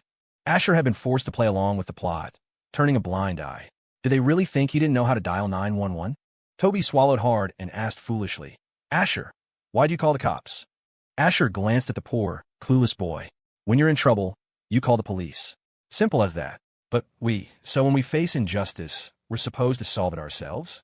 Just because we have power and status, we can do whatever we want. The words made Toby blush with shame. Probably out of guilt, he averted his eyes. Asher rolled his eyes and continued. You see that on the floor? That's blood. If you have a clear conscience, you have nothing to fear. Did you hit him? Did you start this? What are you afraid of? Leo's eyes looked ready to pop out of his head. He wanted to scream. Is this something a human being would actually say? Inside the club, whispers erupted. Holy crap, isn't that Asher Vance? Damn, did anyone see the blood on the floor? That's a lot. Whoever it is, they better clean it up. Dude, you're missing the point. Don't ignore the shattered bottle. The crowd chattered as the club staff rushed over. By now, Leo's face had gone from green to black.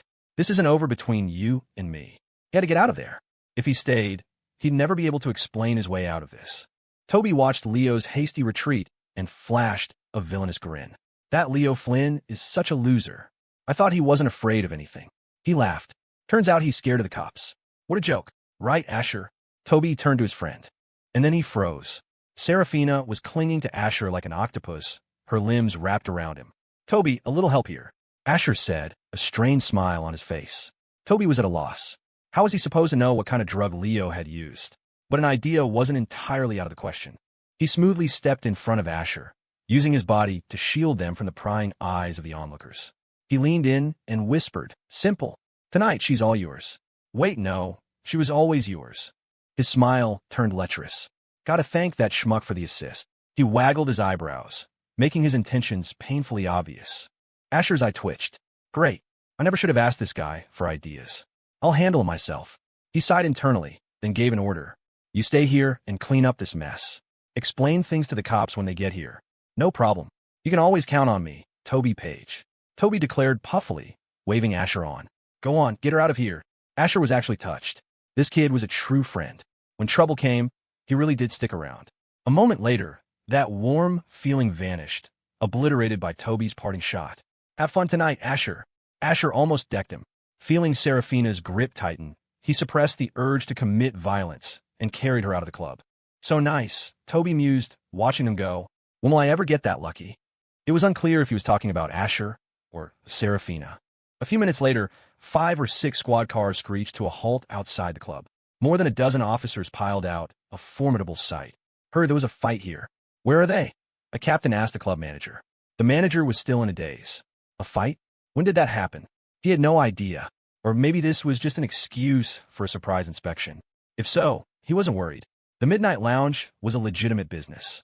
Anyone caught with illegal substances was immediately thrown out. Officer, they ran off, Toby said, approaching with a friendly smile. The officers looked at him, and the manager, recognizing Toby, kept quiet. He was the owner's best friend. What could he say? The captain frowned. Ran off? You know, filing a false police report is a punishable offense. It wasn't a false report, officer. Come with me. Toby led them to the scene of the crime. After a lengthy explanation, the police finally departed. Meanwhile, in the presidential suite of a 5-star luxury hotel, Serafina was tied to the bed. Asher sat on the edge, a vacant look on his face. His face and body were covered in a constellation of bright red lipstick marks. What sin did I commit to deserve this? If you wanted to torture me, couldn't you have picked another way? And you goddamn system, you're part of this. Come out and say something. He wasn't worried about Serafina overhearing. The drug was in full effect now. Her eyes were glazed over, her mind consumed by one singular thought. Asher, are you a man or not? She panted. You used to want me so badly. Now I'm giving myself to you. Hurry up. She writhed on the bed, her hips twisting in a way that was undeniably seductive. A man with less resolve would have already caved. Her voice had a new, come-hither kind of charm. Who would have thought the ice-cold CEO could transform into such a wanton siren? The contrast was staggering. Huh, you think I want you? I have a fiancé, Asher scoffed, mimicking the Dragon King's signature smirk. You're so thirsty. Hurry, I can't take it anymore. I'm so hot. It feels like there are ants crawling all over me. Those aren't ants. Your horniness has just fried your brain, Asher grumbled. On the bed, Serafina's reaction intensified. Hiss. Asher sucked in a sharp breath. Okay, he'd miscalculated. Time to get her to a hospital. He'd only come to the hotel because it was closer. His original plan was to just get her some fresh air, let her cool down. He thought if she calmed down, she'd stop acting crazy. That had backfired. Spectacularly. Ping. Warning. Hostess Serafina, Hayes has been poisoned with a powerful aphrodisiac. Symptoms are severe. Please administer an antidote within the time limit, or her life will be in danger. The plot mission will also fail. A string of question marks filled Asher's mind. You think I need you to tell me she's been drugged? You finally show up just to state the obvious? A volcano of rage erupted in Asher's soul. He unleashed a torrent of abuse at the system in his head. Are you insane? You really want me to sleep with the main female lead? And you're threatening me with the plot? You call this following the plot? This is destroying the plot. I've been undercover for years. I'm at my breaking point. You goddamn system. You better give me an explanation today. Asher was tired. His soul was tired. And this time, the system did something incredibly generous. It offered absolutely no response at all. Asher's eye twitched. This again? You think silence will save you? Okay, fine. The system won. He took a deep breath and glanced at Seraphina. The Ice Queen CEO's beautiful eyes were bloodshot. Her face so flushed it looked like it might bleed. Her speech had devolved into incoherent babbling. Holy shit, Asher cursed, lunging forward and shoving his hand into her mouth. Had he given in? Not a chance. He was afraid the stupid woman was going to bite her own tongue off. Seraphina's body shuddered. Her teeth clamped down harder. A sharp pain shot through his hand, growing more intense with each passing second until he was sure he was bleeding. Asher's eyelid twitched. He grimaced in pain. Goddamn system, you better explain this one. Where the hell is my passive Iron Mantle skill? Wasn't it supposed to activate automatically in the face of danger? Acquired. Ancient martial art, perfected Iron Mantle. Description: this skill will activate automatically when the host is judged to be in danger. Asher stared at the text box floating in front of him. That's what it said. It should activate automatically. Wasn't he in danger right now? His hand was bleeding. Wait. Asher's face darkened as a new, horrifying thought occurred to him. Had the system, in its infinite and perverted wisdom, judged his current situation not as danger, but as some kind of kinky foreplay, and therefore decided not to trigger the protective mechanism? How else could he explain this? I can't take it anymore. Finally, Asher let out a cry of frustration. He used his free hand to pinch Seraphina's jaw, yanking his bitten hand back.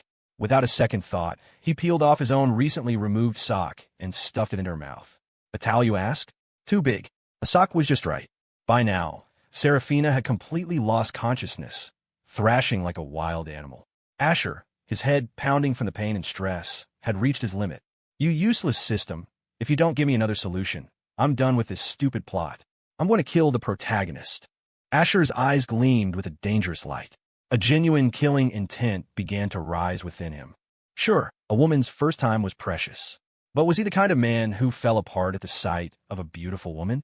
He truly wasn't interested in this stupid girl. Nothing and no one could change that. Ping. Congratulations, host. You have obtained one calming pill. Method of use: ingest. Effect: dispels all negative emotions and states. Asher paused.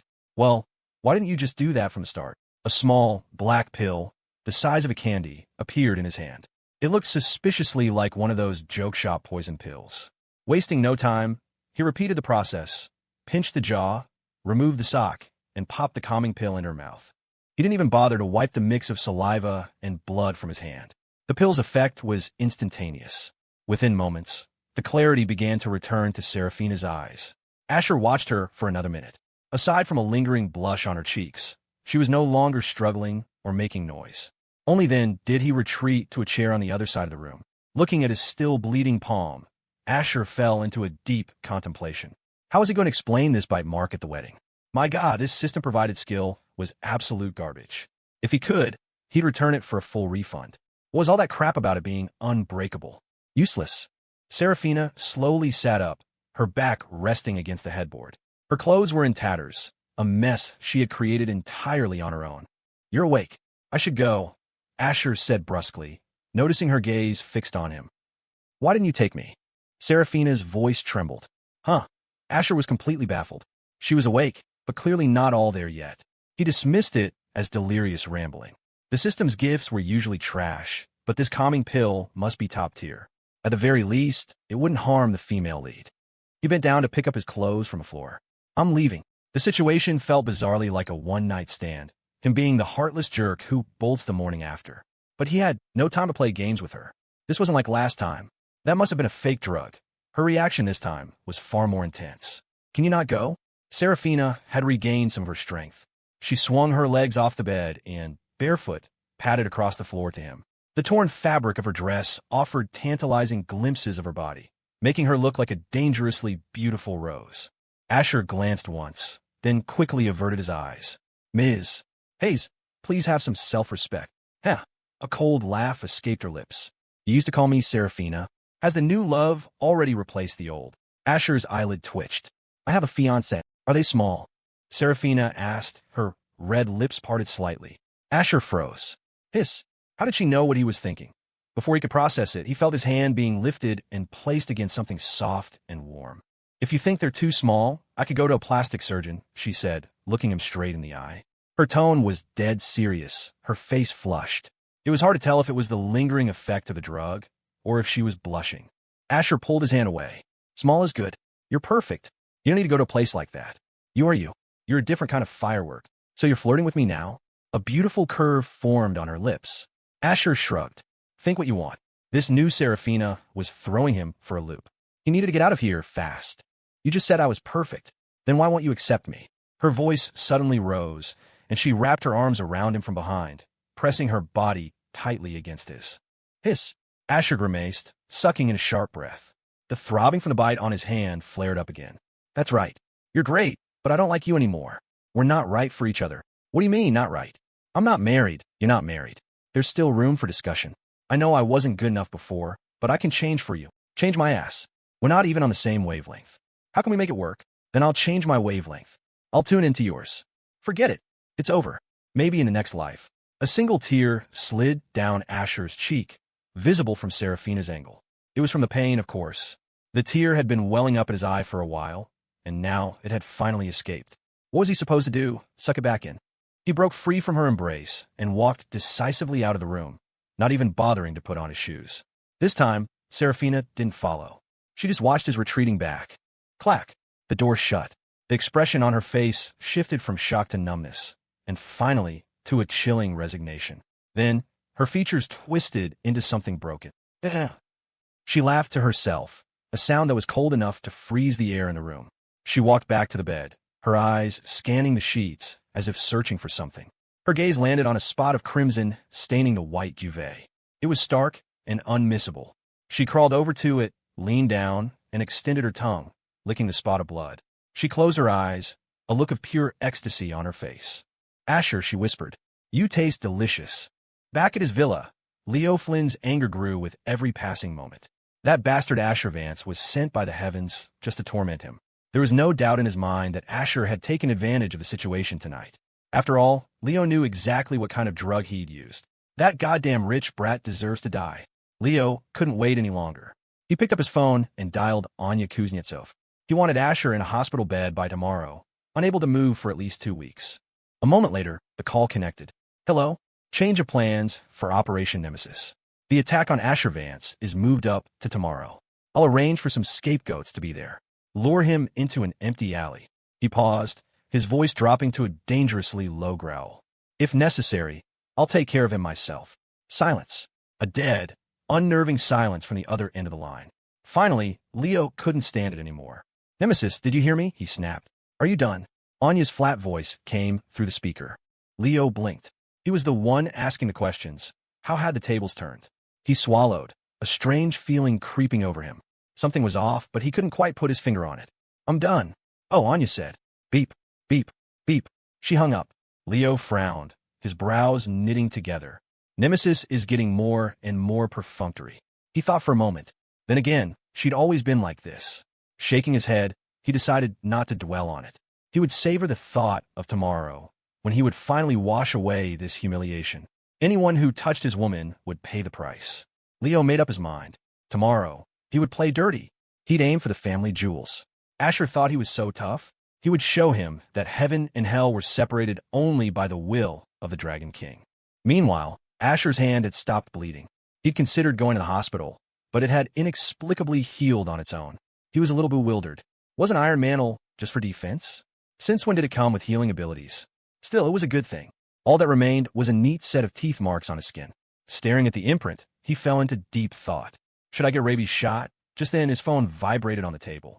He picked it up, glanced at the caller ID, and answered. Scarlet, what's up? On the other end, The she-devil paused for a second, then her voice filled with excitement. We're taking our wedding photos tomorrow. So soon? Not at all. These things need to be prepared in advance, and we've already delayed for so long. Oh, and I was thinking of a traditional wedding ceremony. What do you think? I already told you, as long as you're happy. It's all up to you. Okay, we'll talk more when we get there tomorrow. Did you miss me tonight? The question caught Asher off guard. His original plan for his last night of bachelorhood had been completely derailed by a stupid woman and a smirking dragon king. His mood was in the gutter. He tried to help a dog, only to get viciously bitten. Who could he even complain to? Why was he calling the she-devil Scarlet? First, his simp status was gone, a huge weight off his shoulders. Second, she was his fiancée. He could call her whatever he wanted. Anyway, back to the point. They had done everything but the final step. Asher felt that from now on, he would have no more entanglements with these other heroines. They belonged to the protagonist, and he wasn't the protagonist, was he? I did. Every breath I take is a thought of you, Asher said, his inner player coming out to perform. He'd been practicing since childhood, after all. He chatted with her for a few more minutes, his words making her laugh until she was breathless. Scarlet had to admit, Asher had a real talent for this. It was a relief, really. She couldn't handle everything on her own. It wasn't about being weak or forced into a corner. Otherwise, how could she possibly be willing to share her little Asher with other vixens? All right, I'll let you go, darling. Okay, sleep well, he murmured. After hanging up, Asher sank back onto the soft sofa. He hadn't even returned to the Vance estate yet. His parents, Lawrence and Eleanor, had taken over all the wedding preparations. In fact, his father had explicitly told him not to come back and cause trouble, just to show up the night before the wedding. The Vance family wasn't short on cash, and with the power of money, what would normally take a month or two was being accomplished in a matter of days. His parents were happy to help, and Asher was more than grateful. It was another excuse to slack off. Perfect. Knock, knock, knock. He had barely closed his eyes when a knock came at the door.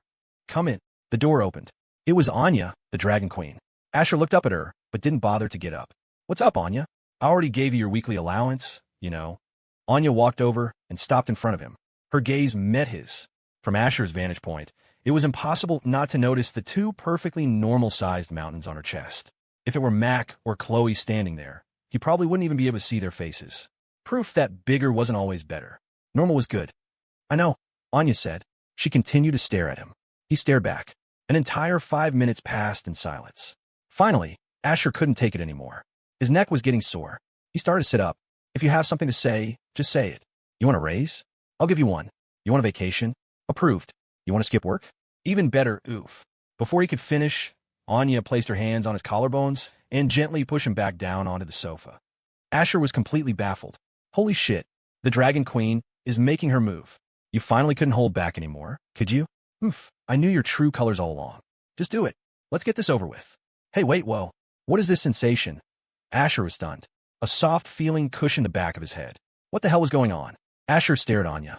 Anya stared back at him. After a moment, it dawned on him. Oh, the Dragon Queen was giving him a lap pillow. No wonder the texture felt so different. This was a quantum leap in comfort. Despite her rigorous training, Anya's thighs weren't hard as rocks. On the contrary, they were perfectly sculpted, with a feel that was nicer than most women's. Asher gave her a mental thumbs up, but his confusion remained. Anya, do you really want to raise? If so, you could have just told me. Name your price, MMPH.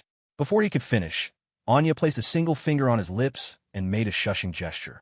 Asher stared at her like a fool, his mind a whirlwind of question marks and profound shock. Hiss, what is the Dragon Queen doing? Is she trying to kill me with kindness before she kills me for real?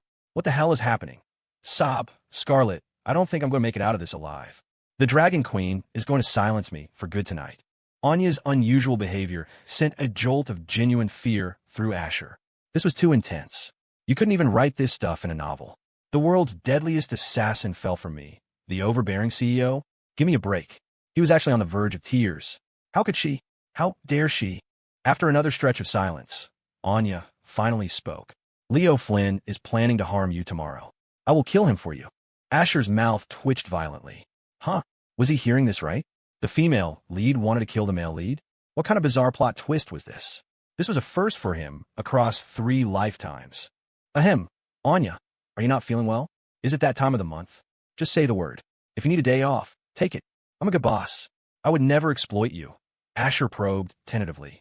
Anya shook her head, sighed without changing her expression, and repeated, "How about I eliminate Leo Flynn for you?" This time, Asher was truly stunned. The smirking Dragon King is retaliating? He's setting a trap for me? An invitation to my own funeral?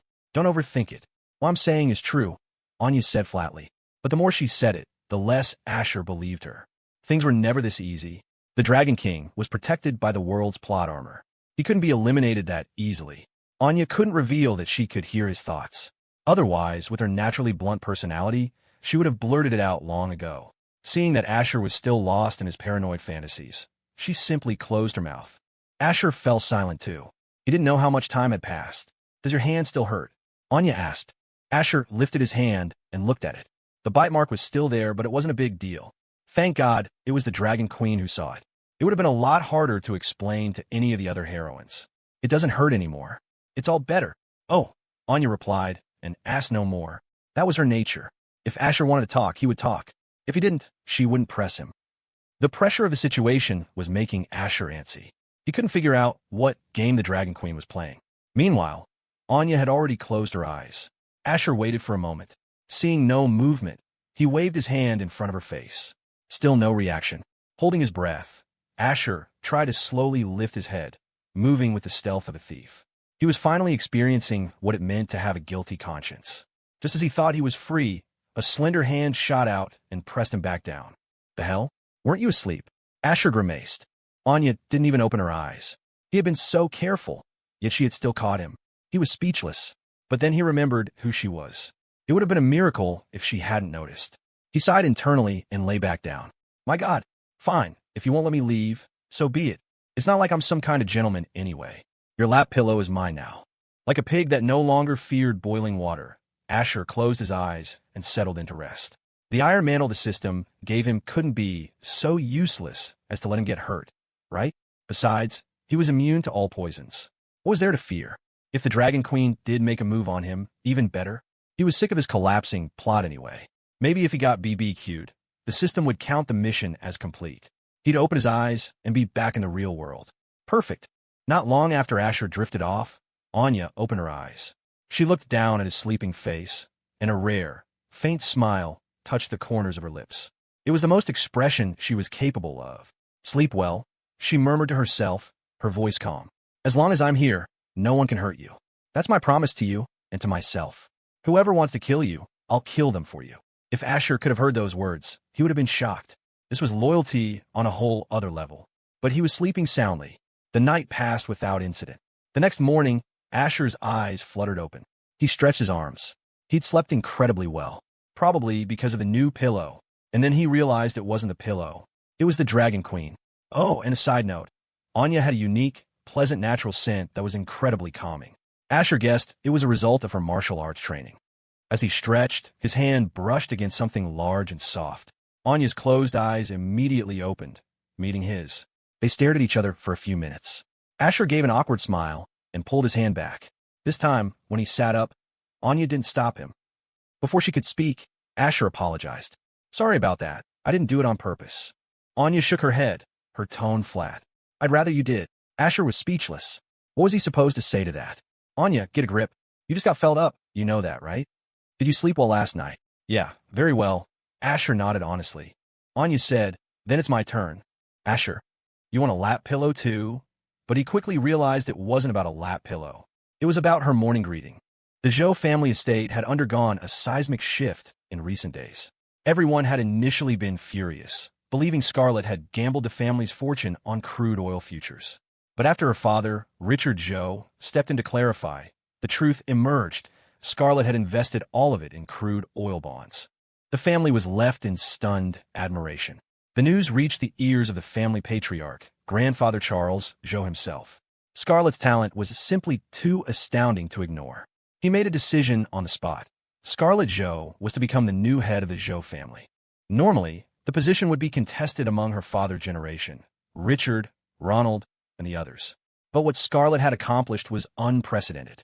She was still so young, yet she had multiplied the family's wealth several times over. Give her a few more years, and she would be a dragon soaring through the heavens. Grandfather Zhou might be old, but his judgment was rarely wrong. Aside from Scarlet's second uncle, Ronald Zhou, and his immediate family, the rest of the clan supported the decision. Even those who had originally sided with Ronald, unwilling to argue against such staggering success, retreated to a neutral stance. As for Ronald, he was consumed by a jealousy so intense it was practically visible. Grandfather Joe didn't coddle him. He gave him a thorough dressing down. The other family members who had been so vocal about her misappropriating funds were now singing a different tune. In fact, some were enthusiastically proclaiming that in the future, for similar ventures, she didn't need their approval or even need to inform them. She had a blank check from the family. It was a no-brainer. In Scarlet's hands, their money had exploded in a matter of months. In their own hands, if they were lucky, 2 or 3 out of 10 investments might break even. Making the right call was an impossibly rare feat. As for Scarlet's personal finances, she had liquidated her own real estate and other assets to buy crude oil futures. That money, her personal war chest, was separate from the family funds. After this, her personal wealth had multiplied more than tenfold. Just how rich was she? To put it simply, the 10 luxury condos she'd owned before were now equivalent to at least 100.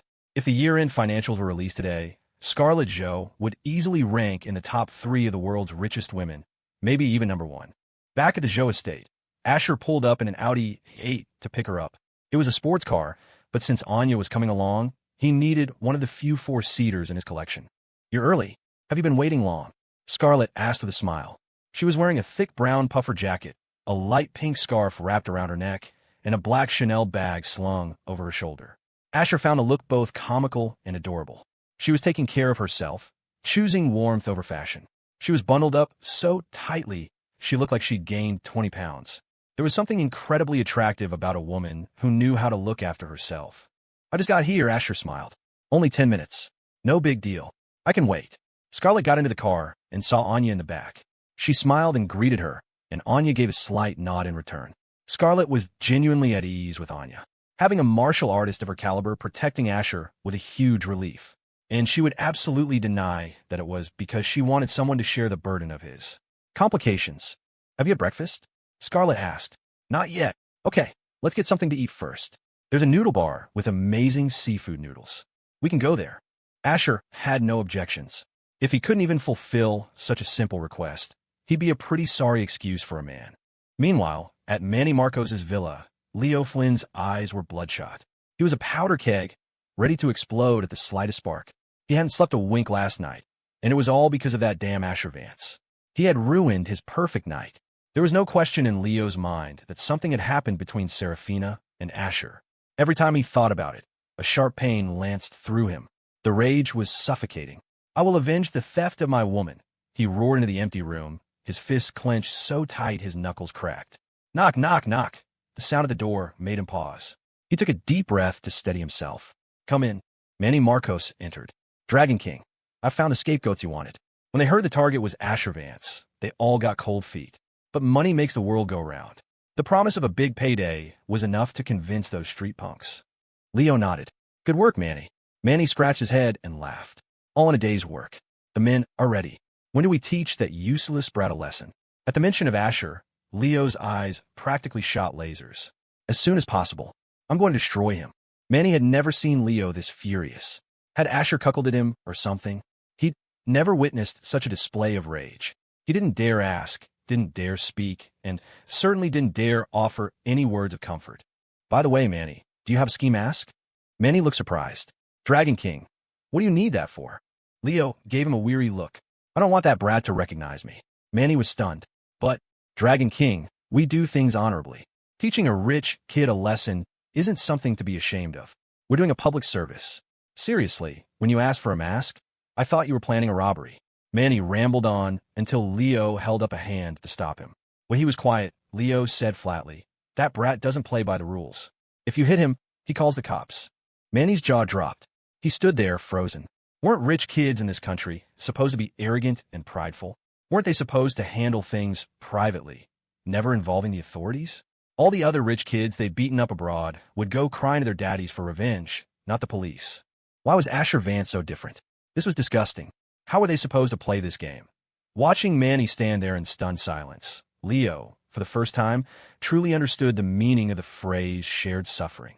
Manny, indignant, launched into a tirade. It wasn't that he lacked composure. It was that Asher Vance was just too much of a dog. This time, Leo didn't stop him. When Manny had finally vented his frustration, Leo spoke. According to Nemesis, the brat is already out. Let's go get him. Previously, Leo would have scoffed at the idea of bringing backup. He was a one-man army, but Asher had broken the rules first. This wasn't his fault. Manny nodded grimly, a fierce light in his eyes. Let's do it. At a bustling pedestrian street in the heart of New York's most prosperous district, Anya pulled out her phone and dialed Chloe. Anna, what's up? Chloe's cheerful voice came through. Leo Flynn has hired people to attack Asher. Chloe. In the next instant, the fierce little lowly exploded like a feral cat. Where's that bastard? I'm going to take a team and slaughter him right now. It's not that serious, Anya said. Chloe was dumbfounded. Not that serious? It's already extremely serious. He's crossed my line. Anya thought for a moment, then continued. It's inconvenient for me to reveal myself right now. Have that Victor Stone come and provide support. I have more important things to handle later. Anya was stoic, not stupid, planting a bomb and watching the car explode, taking everything and everyone with it. What a beautiful way to solve a problem. Quick and clean. Leo's ancient martial arts made him stronger the more he fought, a troublesome trait. But Anya had faster, more effective methods of killing him. Why draw it out? Chloe calmed down slightly. Anna, I can get Victor there right away. Give me the address, and I'll head over to— You don't need to come, Anya replied firmly. Chloe was taken aback. That was her brother, her lover. If she didn't go, who would? Anna, I know what you want to say, but too many people will complicate things. I have my own plan. What about Mac? Mac is really strong. I can call her for help. She wouldn't just stand by. Which one is that? Anya asked. Chloe's eye twitched as she began to explain. After a moment, Anya understood. Oh, I see, she said, then added the one with the big assets. Hiss. Only Anna would dare say something like that. Ignorance is bliss, I guess. It was true, but to say it so bluntly. I've observed her aura, Anya continued. She is indeed formidable, but her weakness is that she's too conspicuous. So don't call the cow. Just send Victor Stone. Calling her a cow, one after another. Anna was truly fearless. Anyone else would have been beaten to a pulp on the spot. Chloe remembered how, in a last life, this had been the source of friction between Mac and Anya, though they eventually became friends after a good fight. Okay, I'll tell him right away and send you his number. Good. The call ended. Chloe stared out the window. I really want to go see. But with Anna there, Ash will probably be fine. With that thought, she called Victor Stone and relayed the instructions. Near the waterfront in Lower Manhattan, there were countless scenic spots for photos. The weather today was perfect, sunny and clear, ideal for a wedding shoot. Asher and Scarlet's wedding was being handled with the highest level of everything. The photographer was one of the most famous masters in the world. In addition to the photographer, numerous staff were on hand to manage security. The news of the national husband getting married had caused a national sensation. Reporters from every major outlet were scrambling for a story. Countless influencers were trying to ride the wave of traffic. Anything even remotely related to Asher and Scarlet's wedding was guaranteed to get clicks. Okay, excellent. Mr. Vance, Mrs. Vance to be, please look at each other. Mr. Vance, place your hand on her shoulder and the other around her waist. The photographer was John, a man in his late 60s flown in from overseas. John had won countless international photography awards. A wedding shoot was, frankly, beneath him. He had been on the verge of retirement, but he'd taken this job because of the Vance family's immense power and influence. He was happy to do it. Scarlet was wearing a snow-white wedding gown, with plenty of hidden layers to keep her warm. Asher wouldn't let her freeze. Of course, they would also be taking photos in traditional attire later in the afternoon, as the wedding itself would be a traditional ceremony. The Western-style photos were just an extra. I'm coming in, Asher said. Scarlet nodded gently, her cheeks flushing a delicate pink that made you want to lean in and kiss them. Following John's instructions, Asher placed one hand on the she-devil's shoulder and wrapped the other around her soft, slender waist. As his hand settled on her, Scarlet's body trembled slightly. It was a sensitive spot, but she quickly adjusted. Okay, hold that, both of you. I'm shooting. Despite the sun, the air was still chilly. John didn't want to keep the couple waiting. He found the perfect angle, the perfect position, and pressed the shutter. Click, click, click. After another flurry of activity, they were finally done. With the Western-style photos, at least. The traditional ones were scheduled for the afternoon. Since John wasn't an expert in that particular aesthetic, a specialist would be coming to assist. Scarlet changed back into her thick coat. What do you want to eat for lunch? I'm good with anything. Asher smiled. Everything was going so smoothly today. No unexpected disasters. Asher's mood lifted instantly. He knew this marriage was fake, not real. He kept telling himself that, but he couldn't suppress the joy bubbling up inside him. For a fleeting moment, he felt like it was all real. How wonderful would that be? As long as the damn system promised not to send him back at his happiest moment, or make him wake up from this dream, then maybe staying in this world wouldn't be so bad after all. What the hell? That guy is taking wedding photos today. Leo Flynn was dumbfounded. An instant later, his face contorted with rage. You're taking wedding photos today, so what the hell was last night about? You think you could just swoop in and steal my prize? My woman isn't yours for the taking. Leo's face went from green to a deep shade of purple. All the good things in life just fell into Asher Vance's lap. That was what pissed him off the most. They were both men, so why was it so unfair? Tell Nemesis to lure that bastard out now. I'm going to fucking kill him. Yes, sir, Manny replied. Leo's resentment had clearly reached a new level. Manny had no problem with roughing up Asher. He was on Leo's side. It was just another spoiled rich kid. They'd done this kind of thing plenty of times before. Meanwhile, on another street corner, Miss Kuznetsov, Victor Stone said in greeting. His brow was furrowed, a subtle but clear sign of distress. Anyone paying close attention would have seen the words, "I'm worried," practically tattooed on his forehead. And he was worried about his sister, Riley's song. For days, the girl had barely eaten, losing weight and looking gaunt. Her grades were still at the top of her class, but her spirits were dangerously low. It had all started with the wedding invitation from Asher. As her older brother, Victor knew his sister's heart, and knowing that Asher had been the one to help her through their most difficult times, essentially saving their entire family, filled him with a deep sense of gratitude. Even if the Vances hadn't offered him a generous salary, Victor would have willingly dedicated his life to serving Asher and Chloe. Anya nodded. I'll keep this brief. Your job is to intercept Leo Flynn and Manny Marcos and delay them for a while. Do you need me to cripple them? Victor asked, his voice a low rumble. He'd been on edge for days because of Riley, and he was itching for an outlet for his frustration. He'd fought Leo before and knew his strength. With some effort, he could probably overwhelm him. Adding Manny Marcos to the mix would make it tougher, but holding them off for a while was still feasible. Anya had told him Manny was one of the top 10 fighters in the Dragon's Den. Anya shook her head. No, just delay them. Her phone buzzed. Victor paused what he was about to say. Anya answered the call. Yes, it's me. Fine, I'll bring him over soon. Her eyes were ice cold as she added, I'll be as quick as I can. Victor felt an involuntary shiver run down his spine. Just a single look from her was enough to intimidate him.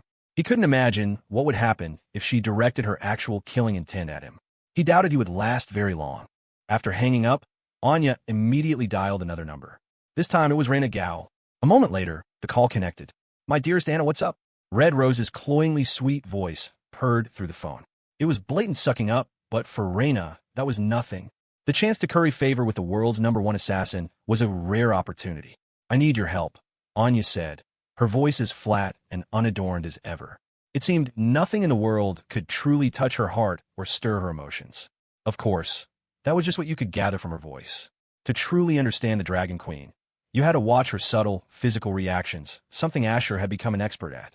As the saying goes, the one who knows you best is often your enemy. Upon hearing those words, Raina's eyes lit up. She couldn't contain her excitement. Really? What's in it for me? She asked instinctively. The line went silent for a moment.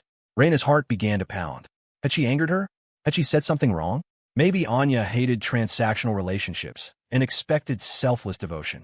Maybe she needed that devotion to soothe her cold, killer soul, so that when the day came for her to kill Raina, she might remember this one time she received help and hesitate. You just need to say yes or no. Anya's voice cut through her thoughts, still perfectly calm. But for Raina, the pressure was immense. Damn, she really is an assassin, a master of psychological manipulation. Even her words are deadly. I'm going to die. I'm seriously going to cry. Why me? Raina swallowed hard and forced a laugh. Of course I'll help, but if it's too difficult, I might not be able to do it. You know, I'm not that powerful. I just tap on a keyboard and like to trash talk people in online games. My bark is worse than my bite. But if you want me to crash someone's internet or dig up all their dirty laundry, I can do that. That's nothing for me. I can even find the photos on their phone, their bank info, their hotel records, their dates with other girls. Raina's rambling grew more and more outrageous. Anya's expression remained unchanged, but a dark shadow seemed to flicker across her forehead. For the first time, she was being worn down by a chatterbox. Enough, Anya said, her voice the calm before storm. If you say another word, I will kill you. The words, spoken so placidly, were the most terrifying thing Raina had ever heard. She was scared half to death. What did I do? I was just talking a little too much. I was just trying to contribute to a more civilized, online environment. What did I do to deserve this? Raina felt more wronged than a witch at Salem. Her personal code was simple. She could flame others, but if someone flamed her back and really got under her skin, then that person's computer was forfeit. A virus bomb was the least they could expect. For a super hacker like her, it was child's play. But why did the Dragon Queen seem so unhappy? Should she be scared? Or should she continue to be scared? How many of Kevin's microbombs are ready? Anya didn't sound rushed. She knew there was no point. A moment later, Raina's voice came back through the phone, her tone sharp and focused. He's just finished a batch of about 10. Why? Have them sent to me. Whoa, hold on. Raina exclaimed. Anya's brow twitched. Yes, ahem. I mean, isn't that a bit premature? 10 is hardly enough. I'll have the kid pull an all-nighter, get another 10 ready. 20 total. No, wait. If he skips meals, he can probably make more. Anya, we shouldn't just rattle the cage. If we're going to strike, we strike hard. Let's go for 50. Let's send Leo Flynn on a one-way trip to meet his maker. Anya paused for a fraction of a second before shaking her head. 10 will be enough. Since Anya had made up her mind, Raina relented. Fine. Give me a location, and I'll have them sent over. Are you making your move today? Yes, Anya confirmed. I'll have Kevin go with the delivery, Raina suggested. He has some other high-tech toys that might come in handy. Not necessary. I have help here. You two have a more important job. Raina's voice brightened, a thrill in her tone. Just say the word. I'm at your service. Leo Flynn is heading to my location, Anya instructed. I need you to hack into the area's surveillance network and lock onto his vehicle. That's it? A walk in the park. Consider it done, boss, Raina said, her voice brimming with confidence. Anya gave a few more instructions before hanging up. Victor Stone, standing nearby, felt his skin crawl. He thought this was just about teaching Leo Flynn a simple lesson. He never imagined Anya was planning a full-blown assassination. Murder wasn't simple in a city blanketed with security cameras. But with a master hacker clearing the way, evidence became a non-issue. Any incriminating footage would just disappear, or better yet, the cameras in the vicinity would suddenly experience a minor malfunction at the exact moment of the incident. The thought sent a shiver down Victor's spine. Hell hath no fury like a woman scorned. The saying was deadly accurate. But since the target was Leo Flynn, he decided to keep his opinions to himself. It's time, Anya said, glancing at Victor. He gave her a firm nod. He understood. Meanwhile, Scarlet was clinging to Asher's arm. Honey, there's this place I really want to check out. Will you come with me? She purred, her voice dripping with affection. Anya had let her in on the plan. For this to work, the performance had to be convincing. This was the perfect opportunity to eliminate Leo Flynn, and Scarlet wasn't about to let slip by. Wait, hadn't she been against killing him before? She had, but things were different now. Asher was hers, well and truly trapped. Besides, once she gave him a few beautiful children, he'd have unbreakable ties to this world, extinguishing any heroic, self-sacrificing notions he might still harbor. That was another critical reason Leo had to go. As long as he was alive, she couldn't sleep peacefully at night. Asher smiled. Anything for you today. I'll be your personal chauffeur. Scarlet's laugh was like wind chimes. No need for a car. I feel like walking. Asher glanced at his watch. They had about an hour and a half to kill. Plenty of time. Lead the way, then. He didn't dare offer to buy her anything. The she-devil had single-handedly doubled the Vance family fortune, with plenty of overflow benefiting the Joes. For all he knew, she was richer than him, the so-called national husband. It was a tough pill to swallow, but he knew his place in the family hierarchy. Not far away, hidden in the shadows, Leo Flynn, Manny Marcos, and their crew of hired street toughs watched with predatory stillness. Leo's eyes were burning with rage. He let out a cold, low laugh. Go on, laugh it up, he muttered. You two won't be smiling for much longer. His voice was barely a whisper, but Manny's trained ears caught it. Manny forced a tight, awkward smile. The Dragon King's hatred for Asher Vance had clearly deepened. It was official. No need to ask why. Whatever it was Asher's fault. Where's Nemesis? Leo hissed, scanning the area again. I don't see her. Manny rubbed his nose. Probably getting into position. Leo's eyes narrowed, his posture coiling like a viper ready to strike. Today, not even God himself can save that spoiled brat's future happiness. I guarantee it. Asher Vance is a womanizer, right? Leo thought. Well, let's see how he charms anyone after I'm done with him. He wasn't doing anything wrong. He was cleaning up society, one scumbag at a time. The world needed him. Behind him, the hired thugs exchanged uneasy glances. Their boss wanted to do what to the guy? That was worse than killing his father. An eye for an eye was one thing, but ending a man's bloodline? That was the kind of act that got your entire family wiped out in retaliation. A few of them looked ready to bolt, but the thought of the payday kept them rooted to the spot. They were broke, and poverty was a fear greater than death. Without this money, there'd be no more gambling, no more nights out. This one job could set them up for years. It was a risk worth taking. Dragon King, there she is, Manny said, pointing. Leo followed his gaze. Anya was walking toward Asher, falling into step a few paces behind him and Scarlet. A smirk twisted Leo's lips. You're a dead man, Asher Vance. He gestured to his crew. Follow me. As he led the group of thugs forward, a wave of disgust washed over him. He, a former Special Forces commander, was now leading a pack of street rats. It was pathetic, but he didn't care anymore. Asher had crossed the line, and now he was going to pay. Asher followed Scarlet as she turned off the main street. Scar, why are we heading down an alley? Anya told me there's a legendary hot dog cart down here, she said brightly. You know what they say? The best food is always hidden away. I'm craving one. Oh, hey, where'd Anya go? I don't know, Scarlet replied, her mouth forming a perfect little O of feigned surprise. Wasn't she right behind us? Asher didn't suspect a thing. The Dragon Queen ditching them just meant he and Scarlet got some time alone. Scarlet, however, felt a pang of worry. My husband is so clueless. This wouldn't do. What if someone took advantage of him one day? He'd probably thank them for it. She made a mental note to give him a crash course on street smarts later. Just then, figures emerged from the shadows ahead. More appeared behind them. They wore masks and hoodies, their faces obscured, their bodies wrapped in layers to hide their identities. They moved with purpose, their eyes fixed on Asher and Scarlet, closing in from both sides. Thump, thump, thump. Scarlet's heart hammered against her ribs. She knew Victor Stone was waiting nearby, that they were safe. This was all just a ploy to buy Anya time to plant the bombs. But knowing that didn't stop the surge of adrenaline, the primal fear that tightened in her chest. Asher sensed the shift in the air. He glanced at Scarlet, his voice calm and reassuring. Looks like we've run into a little trouble. Yeah, scared. With you? Never. He squeezed her hand tightly. If a fight breaks out, don't worry about me. I'll create an opening for you to run. This time, he thought, his Iron Mantle better not fail him. He was a decent fighter, thanks to his basic Krav Maga training. He could handle regular thugs. But the two men flanking the group in the rear, they moved differently. Their posture, their gait, it screamed professional. He could feel it. And Anya's perfectly timed disappearance? The pieces clicked into place. There was only one person who would orchestrate something like this. His nemesis, the Dragon King himself. Scarlet shook her head fiercely. No. For the first time, Asher's tone with her was stern. Listen to me. When I tell you to go, you go. Do it. A voice yelled from the crowd. The thugs rushed forward, some brandishing baseball bats. Asher shoved Scarlet behind him, his body a shield. He would not let them touch her. Not even a scratch. At that exact moment, a colossal figure burst from a side doorway. He was built like a human bulldozer, a mountain of muscle that radiated an aura of absolute security. The instant Victor Stone appeared, the thugs froze. They were told Asher Vance didn't travel with bodyguards. Who the hell was this guy? A pro. They could tell. A pro who was about to treat them like children in a schoolyard brawl. This was going to hurt. Victor Stone's sudden appearance stunned Leo and Manny. But there was no time to think.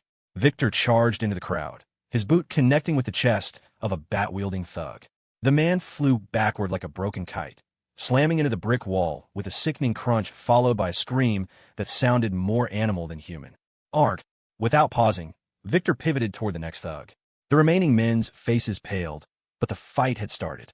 There was no turning back. Stop him! Leo roared, his lungs burning with rage. It was him again. This Victor Stone. He knew firsthand how powerful the man was. These hired goons stood no chance. Manny didn't hesitate. He shot forward, leading the charge. As he closed the distance, Victor had already incapacitated another thug, leaving him groaning on the ground. The sight terrified the rest of the crew. You want a real fight? Fight me, Manny bellowed, throwing a heavy punch aimed straight for Victor's face. Victor didn't flinch or retreat. He met the attack with his own fist. BM! The impact of flesh and bone meeting flesh and bone echoed through the alley. A numbing shockwave shot up both their arms. Manny's expression soured as he immediately followed up with a vicious kick aimed at Victor's groin. Dirty bastard, Victor grunted, disgusted by the tactic. He planted his foot and sidestepped, letting Manny's kick slice through empty air. He countered with a punch aimed at Manny's head. Manny reacted instantly, blocking the blow with his elbow. Seeing his opening, Victor unleashed a relentless barrage of strikes, giving Manny no room to breathe. In terms of raw power, Victor completely outclassed him. Forced onto the defensive, Manny could only retreat, but Victor pressed the attack, backing him into a corner before finally halting. Sweat beaded on Manny's forehead. No one had told him Victor Stone was this damn ferocious. Leo seized the opportunity, launching a powerful kick at Victor's side. He'd been watching from the sidelines, waiting for the perfect moment to strike. Victor was prepared, but he was a split second too late. The kick grazed his abdomen. Planting his feet, he quickly moved away. It had all happened in a flash. The remaining thugs stared, dumbfounded. They'd never seen a real fight like this. Chunks of brick had been knocked out of the wall. It was like something out of a movie. What are you idiots waiting for? Get him! Leo yelled, his voice a low, raspy command. Shaken from their stupor, the 5 remaining thugs turned their attention to Asher. 5 against 1, and they had weapons. If they couldn't win this, they might as well give up for good. Victor was now occupied with the 2 ringleaders. Asher was on his own. In their minds, Scarlet didn't even count. What could a helpless woman possibly do? Just stay behind me, Asher said, his voice surprisingly light.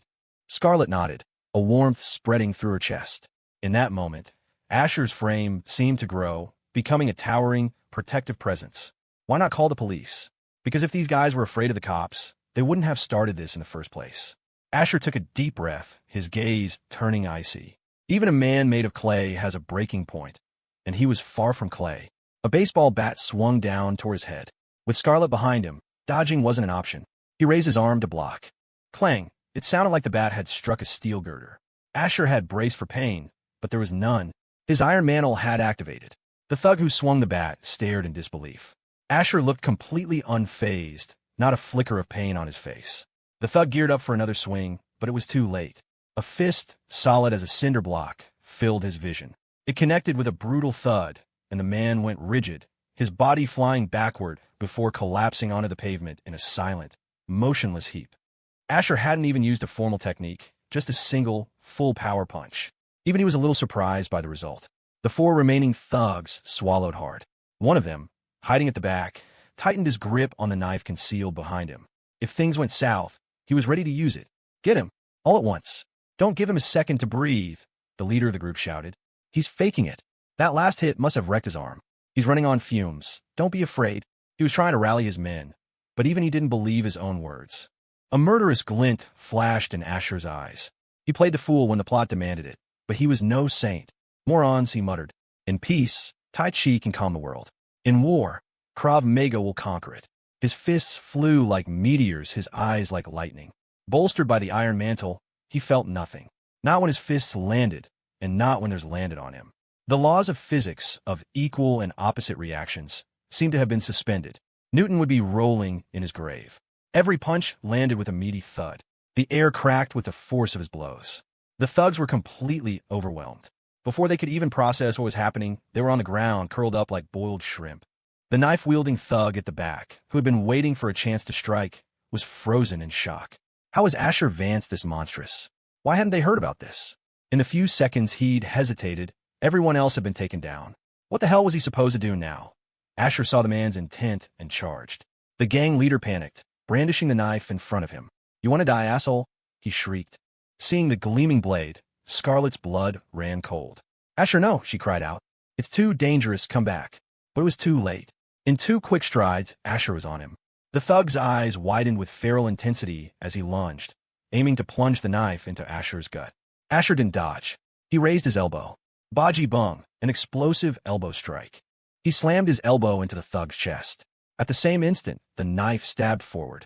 Crack! The sound of splintering bone was accompanied by the rip of fabric. The knife flew from the thug's hand as he was sent flying several feet, blood spewing from his mouth. He tumbled across the pavement before finally lying still. Asher!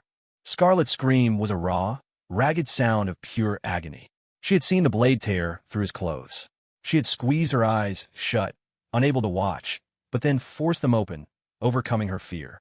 She ran to him, her heart shattering. The she-devil's eyes were red with unshed tears, her mind screaming with guilt. If Asher was hurt, she would never forgive herself. Scarlet reached Asher's side and grabbed his arm, the one that had been stabbed. The sleeve of his shirt was shredded. If his clothes were that damaged, his arm had to be. But it wasn't. She blinked, staring at his skin. His shirt was ruined, but his arm was perfectly fine. Huh. To be sure she wasn't seeing things, Scarlet checked again, and then a third time. No blood. Not a single scratch. She muttered to herself in confusion. That's so weird. Sensing her bewilderment, Asher offered a reassuring smile. I pulled my arm back just in time. Lucky it only caught my shirt. Unbeknownst to him, the ever-helpful system had preemptively blocked his internal monologue, shielding Scarlet from his real thoughts. If the system had a gender, it would undoubtedly be a caring, considerate woman. Scarlet looked into his eyes, hearing no conflicting inner voice, and finally let herself believe him. No matter how it happened, he was safe. That was all that mattered. On the other side of the alley, the fight was going poorly for Victor Stone. Now facing two opponents, his advantage was gone. He was being systematically overwhelmed, forced to give ground again and again, but he refused to back down. Scarlet pulled out her phone. I'm calling the police to sort this out, she declared, her voice trembling.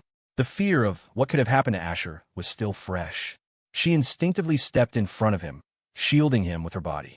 Asher couldn't just stand by and watch Victor, Riley Song's brother, take a beating. With his iron mantle for defense, he was practically invincible. His offense was lacking, but surely he could wear them down, right? He had to try. What are you doing? Scarlet's brow furrowed as she saw the determination in his eyes. She spread her arms, blocking his path. She wanted someone to help Victor, but not Asher. Never Asher. The terror of that last moment was still gripping her heart, a feeling she never wanted to experience again. I'm going to help him, Asher stated simply. Scarlet bit her lip, her voice strained. You are not. We'll wait for the police. Asher opened his mouth to argue, but a familiar sound echoed in his mind. Ping, congratulations, host. You have received a 1-hour trial card for Grandmaster level Krav Maga. Activate. Asher was floored. Was this the universe answering his prayers? The system was sentient. Activate. He thought, without a second's hesitation. Activation successful. In an instant, his entire presence shifted. A torrent of knowledge, techniques, and instincts flooded his mind, settling into his muscle memory as if he'd been practicing for 10,000 hours. It felt completely natural. I'm going to help, he repeated, looking directly into Scarlet's eyes. She met his gaze. This time, for reasons she couldn't explain, she found herself saying, okay. Something in his eyes, a deep, unshakable confidence, put her completely at ease. Asher gave a firm nod and brushed past her, charging toward the fray. Leo Flynn's eyes narrowed. You've got guts, I'll give you that. You think beating a few pathetic thugs makes you untouchable? If you're that eager to die, I'll be happy to oblige you. Victor, parrying a blow, saw Asher approaching and yelled, his voice a deep rumble. Stay back. You're no match for them. Fighting ordinary criminals was one thing. These two were trained martial artists. Victor's duty was to protect Asher, not let him commit suicide. Asher ignored the warning. He was already there. Leo gave Manny a look. Manny understood immediately, breaking off his attack on Victor to intercept Asher. Feeling a surge of limitless power, Asher didn't hesitate. He opened with a surprise attack, a vicious front kick aimed squarely at Manny's groin. Manny's face paled. It was happening again. You sick bastard. He twisted his body violently, managing to block the kick with his thigh. A sharp, searing pain shot through his leg. If that had landed, the Marcos family line would have ended right there. Sick? You haven't seen anything yet, Asher said coldly, his fist blurring toward Manny's head. Manny countered with his own punch. Bam, bam, bam. Damn it. Damn it all. Manny gritted his teeth, his expression twisting in disbelief. The force, the technique. This wasn't some rich kid playing at fighting. This was a seasoned martial artist. And who the hell was he? This backstabbing snake had hidden his skills perfectly. So much for the spoiled, useless heir. A loser couldn't fight like this. Manny's fists were hardened from countless battles. He could go toe-to-toe with Victor Stone without flinching. But against Asher, he was losing ground fast. Every time his fist collided with Asher's, it felt like punching a block of iron. Meanwhile, Asher's power seemed to be growing, his face an emotionless mask, as if he couldn't feel pain at all. Manny, on the other hand, was grimacing with every impact. Finally, he couldn't take it anymore. He used a knee strike to create some distance, stumbling back. He gasped for air, his knuckles already swelling and turning purple. He looked at Asher's fists. They were barely even red. Cold sweat trickled down Manny's forehead as he stared at Asher, his mind reeling. How the hell did he train to be like this? Is he even human? Does this guy not feel pain? He was too afraid of pain, so he maxed out his defense stats. With Manny out of the picture, the pressure on Victor eased considerably. He was now evenly matched with Leo, trading blows back and forth. Leo, while fighting, kept glancing over at Asher's fight. He'd expected Asher to be crushed in seconds. He'd imagined the humiliation Asher would feel, being beaten in front of his fiancée. But reality had slapped him in the face. Repeatedly, Asher had shattered his every assumption. Manny was actually being pushed back. It was unbelievable. Was this the same useless heir he knew? Damn it, that bastard hid his skills way too deep, Leo cursed under his breath. He had grown stronger recently and could handle Victor on his own. He'd sent Manny after Asher because he was certain Asher would lose, and lose badly. Was Manny holding back? Or was Asher just that strong? Leo didn't know, and at this point he didn't care. Switch with me, Leo shouted at Manny. You take this big guy. He was going to deal with Asher Vance himself. At first, Manny was reluctant to switch opponents. He couldn't just back down. It would look like he'd lost to Asher. But then, after another bone-jarring exchange with Asher's iron fists, he quickly changed his mind. Yeah, this is fine. The Dragon King had suggested it. After all, no one could blame him. Asher's eyes were cold. He wasn't about to let Manny walk away so easily. As Manny turned, Asher lunged forward and landed a solid kick squarely in his back. Caught off guard, Manny stumbled several feet. It wasn't a debilitating blow, but it stung. Leo glared at Asher, his voice laced with fury. Have you got no principles? Coming from him, the question was laughable. Who had started this fight without a word of warning? Asher was speechless, but had to play along, pretending he didn't know this was the work of the ridiculous Dragon King. I'm the principal, Asher replied, done with the pointless banter. A murderous aura radiated from him as his gaze sharpened. Leo was enraged. Just because Manny couldn't beat Asher didn't mean he, the Dragon King, would fail. His title wasn't self-proclaimed, it was earned. He launched a vicious kick. In the same instant, Asher moved, his own leg a blur that was a fraction of a second faster. Their legs met mid-air, unleashing equal force. The only difference was when Leo hit Asher, Asher felt nothing. When Asher hit Leo, Leo felt everything. Bam! Bam! BM! After the exchange of kicks, they traded punches. A hailstorm of fists filled the air, each impact creating a sharp crack like a whip. With his Grandmaster-level Krav Maga, Asher was a force to be reckoned with. Even Leo at his peak would have had to retreat. What is that fighting style? Leo demanded between ragged breaths. Asher seemed to be growing stronger with every blow, completely immune to pain. The Dragon King had endured his share of agony over the years, but this was different. He was giving it his all, putting every ounce of his strength into each strike, yet his fists and feet throbbed with excruciating pain. Asher's face, however, remained a placid mask. It wasn't the strained expression of someone trying to hide pain. It was the face of someone who felt none at all. You hit me and I feel nothing, but I hit you and you feel it? What kind of cheat is this? Leo thought, his frustration boiling over. It's the punk beater technique, Asher said with a mocking grin. Specially designed for punks like you. Leo felt a surge of humiliation so intense it bordered on pure rage. Fine. You want to die so badly? I'll grant your wish. His adrenaline spiked, temporarily numbing the pain in his body. But against Asher, it was useless. Asher didn't need adrenaline. He felt no pain to begin with. To him, Leo's ferocious attacks felt like a girl's playful taps. If Leo ever found out, he would probably break down in tears. It was just that infuriating. With the pressure now on the Dragon King, Manny found his fight with Victor Stone much more manageable. Damn, that was a close call, Manny thought, breathing a sigh of relief. Thank God the Dragon King stepped in. My hands and feet would have been wrecked otherwise. Facing Victor was tough, but nothing like facing Asher. Fighting Asher was like fighting a brick wall that hits back twice as hard. He was all defense and all offense. How was anyone supposed to win? Manny would rather fight two Victor Stones than face Asher again. Strange. What's the boss's brother really capable of? Even Victor wondered. One thing was certain. Asher was far from the useless weakling rumor made him out to be. The more competent Asher proved to be, the more Victor's heart sank. A relationship between his sister, Riley, and Asher? It was a nice thought, but not in this lifetime. The gap was just too wide. Meanwhile, Scarlet watched in stunned silence, her mouth agape. Asher's punches were so fast, she could only see after images, and the cracking sound in the air with every blow was a constant reminder of their terrifying power.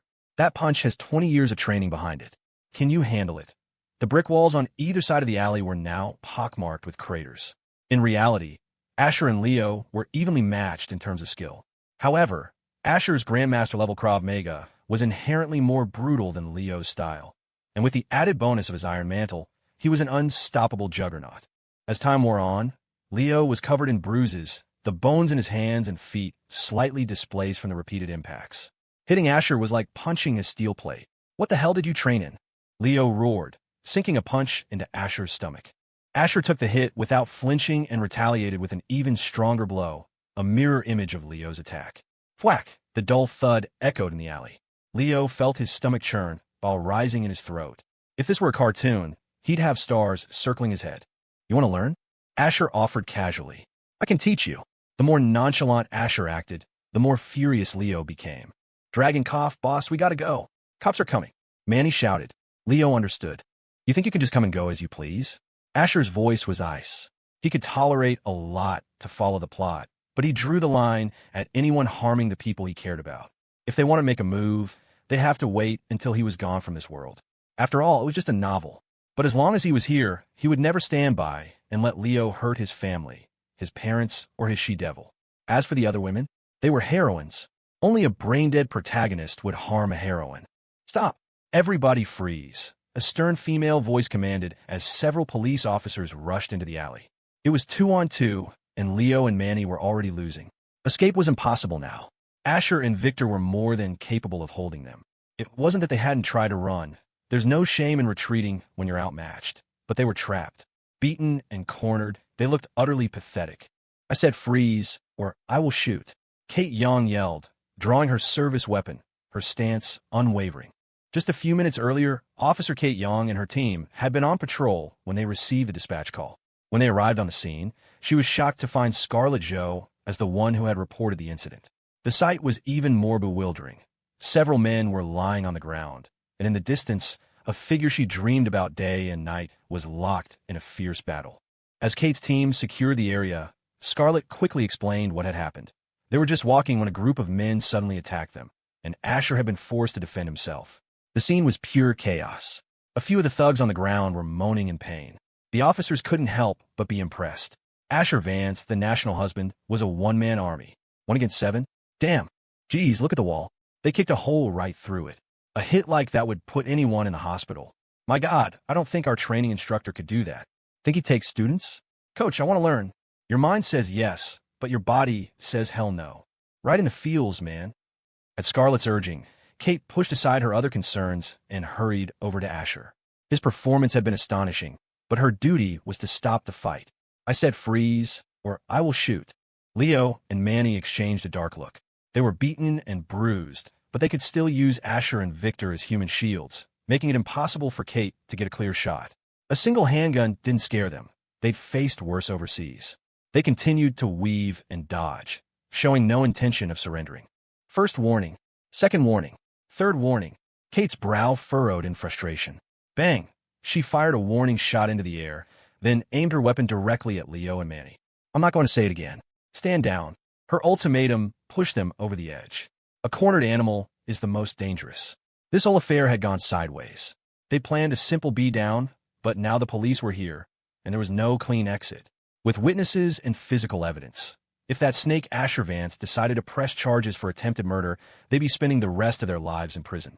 The Vance family's legal team was world-class, a fact Leo knew all too well. They locked eyes, a silent agreement passing between them. In a sudden burst of energy, they ignored the searing pain in their bodies and launched one last, ferocious offensive. At that exact moment, Asher's Grandmaster-level Krav Maga trial card expired. Seizing the opening, Leo and Manny broke free and sprinted in opposite directions. Bang, bang, bang, bang. Kate fired without hesitation. As they fled, Manny threw himself in front of Leo, taking a bullet to the shoulder. Leo didn't stop.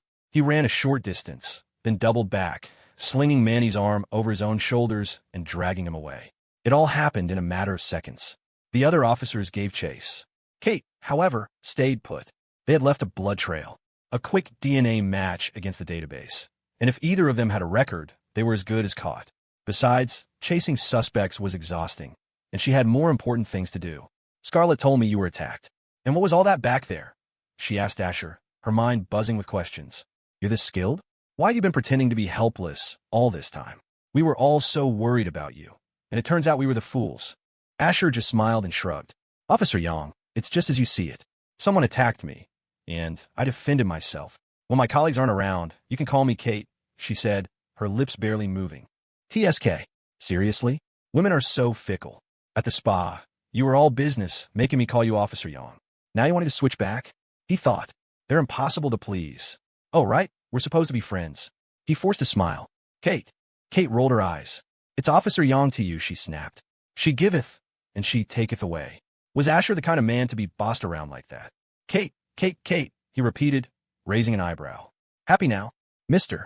Vance, you'll need to come down to the station to give a statement, she said with a dismissive sniff, turning on her heel to walk away, clearly venting her frustration. Kate, sweetie, thank you for your help, Scarlet said with a warm smile. Kate's expression melted instantly, shifting as smoothly as a professional actress. Oh, not at all, Scarlet. It's my job. The two women started chatting amicably while Victor Stone approached Asher, his entire demeanor transformed. He now looked at Asher with a newfound, profound respect. It was hard to believe that this wealthy heir was a master of martial arts. He must have been training since childhood. There was no other explanation. Victor, is something on your mind? Asher asked, a little unnerved by the man's worshipful gaze. He wasn't in a min. Thank you very much. Victor shook his head, his voice a low rumble. No, Mr. Vance. Asher sighed, exasperated. How many times do I have to tell you? Call me Asher, or Ash if you want. He considered Riley his little sister, so having her brother call him Mr. Vance just messed up the whole dynamic. It felt too formal, but Victor didn't change his form of address. It was a matter of respect for the man who was his sister's benefactor. Besides, it helped put some distance between them.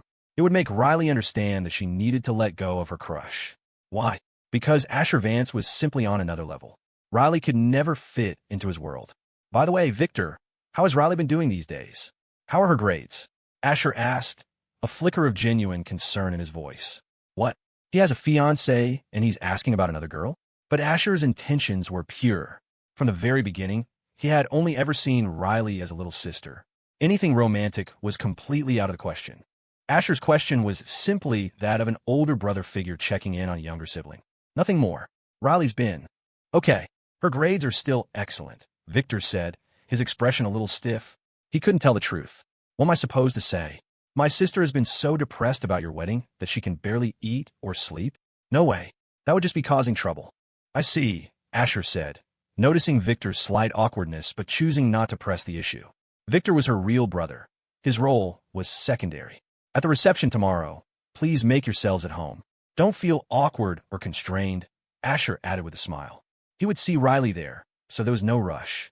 Not seeing her didn't mean he wasn't looking out for her.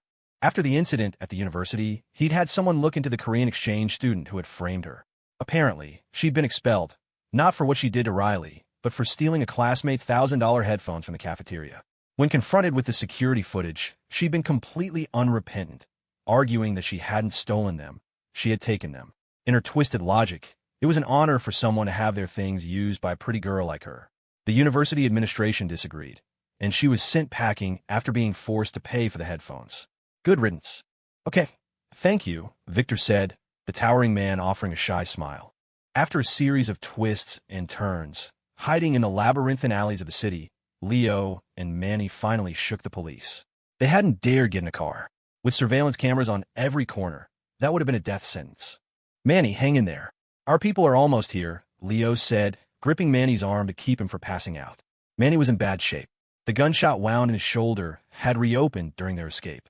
Leo had managed a crude bandage to stanch the bleeding, but his condition was deteriorating. I'm fine, Dragon King, Manny managed, forcing a weak, bloodless smile. Why did you do that, Manny? Leo asked, his voice low. Why did you take that bullet for me? He was confident he could have handled a gunshot wound. It wouldn't have been his first time. But Manny's action had genuinely moved him. He needed to know the reason. Manny's voice was faint. Dragon King, your records are in the system. If they got a sample of your blood at the scene, we'd be identified in hours, even if we got away. The realization hit Leo like a physical blow. He hadn't even considered that. He'd never imagined he would be so thoroughly beaten by Asher. While Leo hadn't been shot, the injuries from Asher's relentless assault were severe. The bones in his leg felt shifted, and the pain from their desperate flight was excruciating. "Go home and rest up," Leo said, his eyes turning colder. "I never thought that spoiled brat was hiding so much.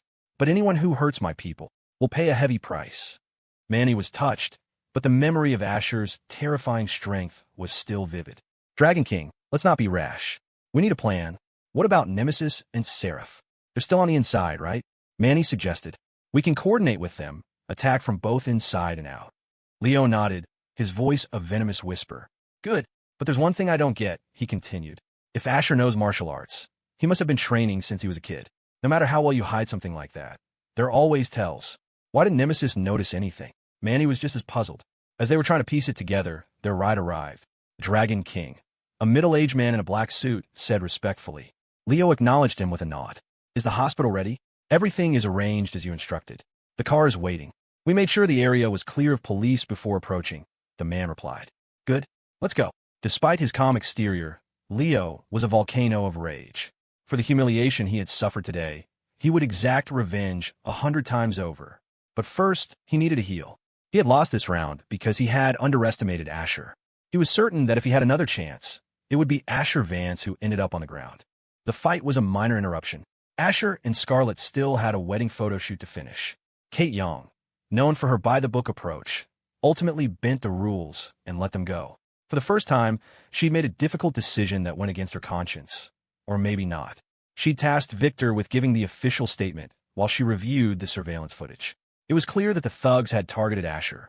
They were taken to the hospital and then booked. Thanks to the Vance family's legal team, what would have been a 3-month sentence for assault was now 3 years. For the rest of the afternoon and into the evening, Asher and Scarlet posed for photos. The rest of the wedding preparations went smoothly. Having a powerful family had its perks. His parents, Lawrence and Eleanor, had handled everything, leaving Asher with nothing to do but show up and get married. Night fell. In a private room of a sleek, high-end lounge in the meatpacking district, the women had assembled. Leo Flynn made a move on Ash today. "I'm sure you all know by now," Jessica Young said, her voice cutting through the quiet ambience. Everyone was there except Scarlet, Riley, Seraphina, and Mac Prescott. Zara Thorne's face was a mask of icy fury. "Where's that bastard now? I'll take my men and gut him." All eyes turned to Anya, who, as Asher's bodyguard, had failed spectacularly in her duties. None of them had been there, but the crime scene photos Kate had sent them were brutal enough to make their stomachs clench. Anya shook her head, her tone flat. "I called him. He's not picking up." A collective hiss of frustration filled the room. What now? Had Leo figured something out? Of course he had. He'd have to be an idiot not to. "So where were you today?" Zara's voice was sharp, accusatory. "Is this how you protect him?" The atmosphere crackled with tension. Zara wasn't trying to start a fight. She was just terrified for Asher's safety. "Zara, calm down," Chloe Vance said, stepping in to mediate. Of everyone present, only she knew what Anya had really been up to. Given Chloe's position, Zara had to back down, but the air was still thick with hostility. Chloe could feel the unspoken anger from the others. "Ahem. Everyone, please, just listen," Chloe said, trying to placate the group. What Anya was doing today was crucial. She quickly explained Anya's plan to plant a bomb on Leo's car.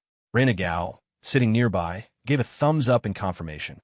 The women gasped, the truth dawning on them. A war had already begun. According to the original plan, Victor would have protected Asher, and after taking a minor beating, Leo and Manny would have escaped in their car, only to be blown to smithereens. It was the ultimate long game. Take a punch, but take their lives in return.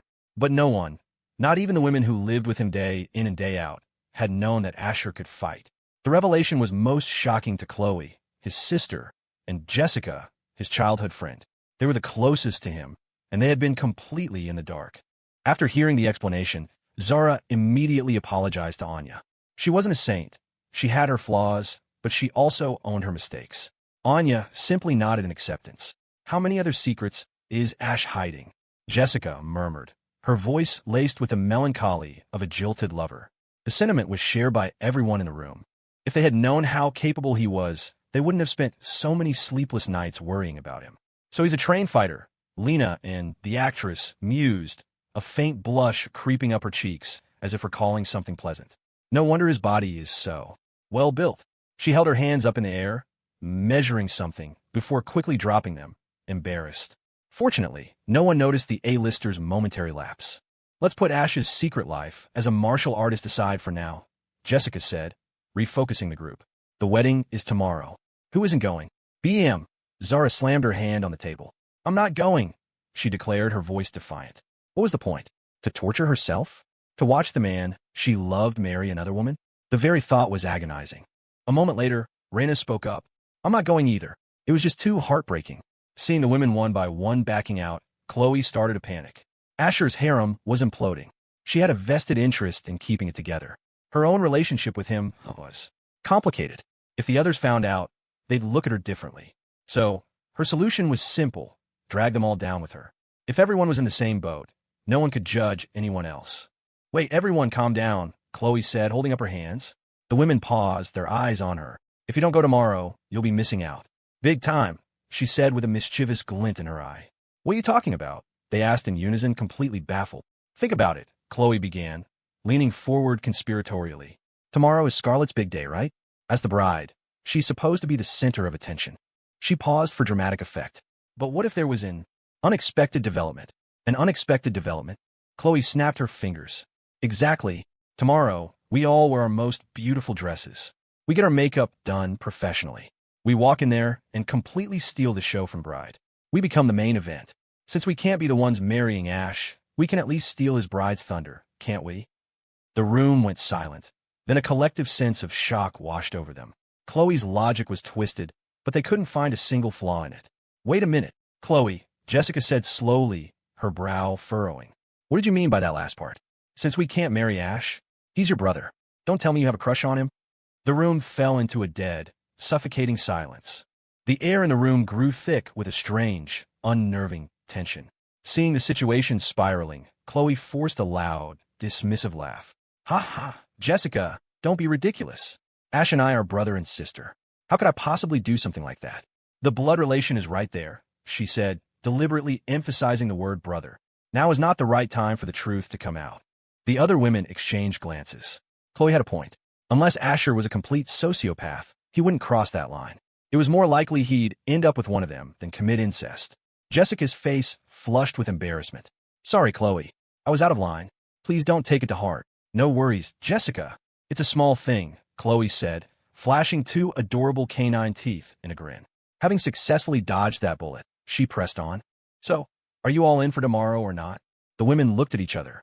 Zara's back straightened. I'm in. Why wouldn't I be? A ripple of surprise went through the group. Her mood had shifted on a dime. The prospect of upstaging the bride was a powerful motivator. The hacker was a wolf. Indeed, a lone wolf with a vengeful streak. I'm in too, Raina declared, raising a hand. A gamer girl rarely got dressed up, but if it was for the sake of stealing the spotlight, she was willing to make an exception. Count me in. Me, too. Anyone need a dress? We can rate my contacts at the major fashion houses. Anything you want, it's yours, one of them offered. Tomorrow, we don't lose face. We crush her. A chorus of excited chatter filled the room. Chloe smiled, satisfied. Her mediation had been a resounding success. Let chaos reign. The messier things got, the more plausible her own place by Asher's side would become. In her past life, they had been sisters in arms. Why not in this one? Instead of one person having all the fun, why not share? The thought of being with Asher without the constant threat of running for their lives, of being able to see her parents again, it sent a thrill of excitement and a delicious shiver of rebellion through her. They would be right under her parents' noses. The thrill was intoxicating. And so, a pact was formed. The women dispersed, some to pick out dresses, others to shop for jewelry. Their mission was set. The next day, before the sun had fully risen, the heart of New York City was already buzzing with an unusual energy. The streets were flooded with luxury sports cars, a rare sight even for this city. The influx of high-end vehicles was so extreme that traffic cops had been dispatched just to manage the flow. The cause of all this commotion was the wedding of Asher Vance and Scarlet Joe. The Plaza Hotel, one of the city's most iconic landmarks, was adorned with festive decorations. A river of guests flowed through its doors, arriving in cars worth millions. Lawrence Vance, in a grand gesture befitting his son's wedding, had not only booked the entire hotel, but had done so for a full month, ensuring that out-of-town guests had a place to stay and could enjoy the city after the festivities. Money, after all, was no object. Inside, mingling among the elite were Toby and Piper Page. Brother, Ash is getting married. When are you going to step up? Piper said, her eyes a little red. Toby scoffed. You're just a kid, what do you know? Your precious Ash is walking into a prison. I, on the other hand, am free as a bird. Piper was dressed in a striking emerald green gown with a high slit. She'd chosen the color because Asher liked it. Toby wore a formal blue suit. Since the bride and groom had requested a simple ceremony without the usual retinue of bridesmaids and groomsmen, the siblings had come straight to the reception. The ballroom was vast, filled with the city's most powerful and influential figures. Piper pouted and made a face at her brother. Dad said if you don't find someone soon, he's cutting you off. What? Toby looked as if she'd just told him the world was ending. Is the old man really that serious? Piper rolled her eyes. Don't believe me? Try him. You'll find out. Toby shook his head frantically. No, thank you, I'm good. Piper giggled. What a coward. Piper, there you are, a sweet, girlish voice called out. Piper turned to see Chloe Vance walking toward them in a snow-white gown. The dress was cut to showcase her stunning figure, enough to make any man's blood boil and any woman feel inadequate. Piper's eyes widened. Not only was the dress a showstopper, but Chloe's makeup was flawless, the work of a true artist. She looked like an ethereal fairy, beautiful without being ostentatious. It was breathtaking. Chloe, hi. Piper managed, swallowing hard. Not to be critical, but it's your brother's wedding. Is that an appropriate dress? She gestured vaguely at Chloe's décolletage, a wave of envy washing over her. When would she ever grow into a figure like that? Chloe just smiled, seeing the concern in her friend's eyes. What's not appropriate about it? Well, you know. Piper fumbled. You're not supposed to upstage the bride. Oh, that, Chloe said with a casual nod. Don't worry. I'm not the only one. Huh. Piper's small head was filled with a very large question mark. What did she mean? She wasn't the only one. Piper tilted her head, a polite but confused smile on her face. Chloe, what do you mean you're not the only one? She genuinely didn't understand. Chloe simply smiled back, saying nothing. Now Piper was completely lost. Miss Vance, congratulations, a man in a sharp suit said, approaching Chloe with a champagne flute in hand. He was one of the many wedding guests. As was polite, Chloe smiled and raised her own glass. Thank you. She took a delicate sip. The man's face lit up, and he tried to make small talk, but when he realized Chloe's interest was minimal, he wisely excused himself. Why stick around and make a fool of himself? No sooner had he left than another guest approached to offer his congratulations. Chloe was like a beacon in the room, effortlessly drawing all eyes to her. Piper, standing beside her, was pretty in her own right, but next to Chloe's dazzling display, she faded into the background. She hadn't dressed to impress, not wanting to steal Scarlet's thunder. And now, she had become Chloe's foil, the plain friend who makes the beautiful one look even better. A sour feeling churned in Piper's stomach. So much for not the only one, she thought resentfully. It wasn't that she wanted the attention of these young, handsome heirs. But in this setting, having men approach you was a form of validation. And her motive for wanting that validation was, embarrassingly, to catch Asher's eye. Chloe, you're the star of this party right now, Piper whispered, a note of warning in her voice. You're outshining the bride, your own sister-in-law. Don't you think your parents are going to be furious? Chloe chuckled and pointed toward the grand entrance of the ballroom. Piper, look over there. Then you'll see if I was lying. Piper followed her friend's gaze. A commotion was building near the doors, and the murmurs of the crowd grew louder. Wow, is that Jessica Young from the Young family? She's stunning. The dress is beautiful, but she's even more so. Oh man, I can't handle it. Will I go blind if I keep staring? I don't know about blind, but you'll definitely get tossed out by security for being a creep. I heard she's also in love with Asher Vance. What's going on here? Is she trying to upstage the bride too? I think so. Holy look, another goddess just arrived. What goddess? You're clearly from out of town. That's Zara Thorne, heiress to the Thorne family, one of New York's 4 great families. That woman's figure is going to burn my eyes out. If only she could be my girlfriend. Dude, how many drinks have you had? Don't tell me she's also in love with Asher Vance. Bingo. You guessed it. The man who had just learned the truth looked shell-shocked. Was every eligible bachelorette in New York in love with Asher Vance? Jessica Young made her entrance in a regal purple gown with a high slit that revealed long, milky white legs, a sight that could kill any leg man on the spot. Gucci earrings dangled from her delicate earlobes, and she radiated an aura of natural authority. She was the rare combination of beauty and brains, a woman who had been blessed with wealth, looks, intelligence, and status. Every smile, every movement was captivating. Walking beside her was Zara Thorne, a vision in a fiery red gown. Her own legs, flawlessly pale, were just as magnificent. Her lips were painted a bold, brick red, and her entire ensemble commanded attention. She looked more like the bride than the actual bride. The slit on her dress was so high it was almost scandalous, offering tantalizing glimpses with every step, like a secret that begged to be discovered. It was absolutely lethal. "You don't look half bad today," Zara commented, giving Jessica a once-over. Jessica returned the appraisal with a serene smile. "You too. Don't forget why we're here. Since we came, we might as well give her a wedding she'll never forget." Zara's lips curved into a smirk of agreement. "Exactly. A person only gets married once. It's good to have lasting memories." Her tone was tinged with a faint, sharp note of jealousy. She had spent the previous night heartbroken, wanting to cry but refusing to show weakness. Why should Scarlet get everything she wanted? Zara had been there first. Instead of wallowing in self-pity, she had chosen to fight back, to reclaim some of her pride. "If you can't win a man, you can at least win a war. You may have the ring, Scarlet, but we have the right to prove we're just as good as you are. You were just the one who happened to be there when he needed someone." "What in the world? Another one? Who is that? Does anyone know that bombshell? I've seen her before. I think she works for Vance Corporation. Her name is Cassie Lee. Damn, that waist, those legs. It's just too much. Dude, watch your mouth. We're in polite company. She's my type. Nobody better try to make a move, or you'll have to go through me. This isn't Miami, pal. You think she's your type? You're just horny. Why don't you go after one of the four family's daughters?" "Oh, right, because you're not in their league. Talk is cheap.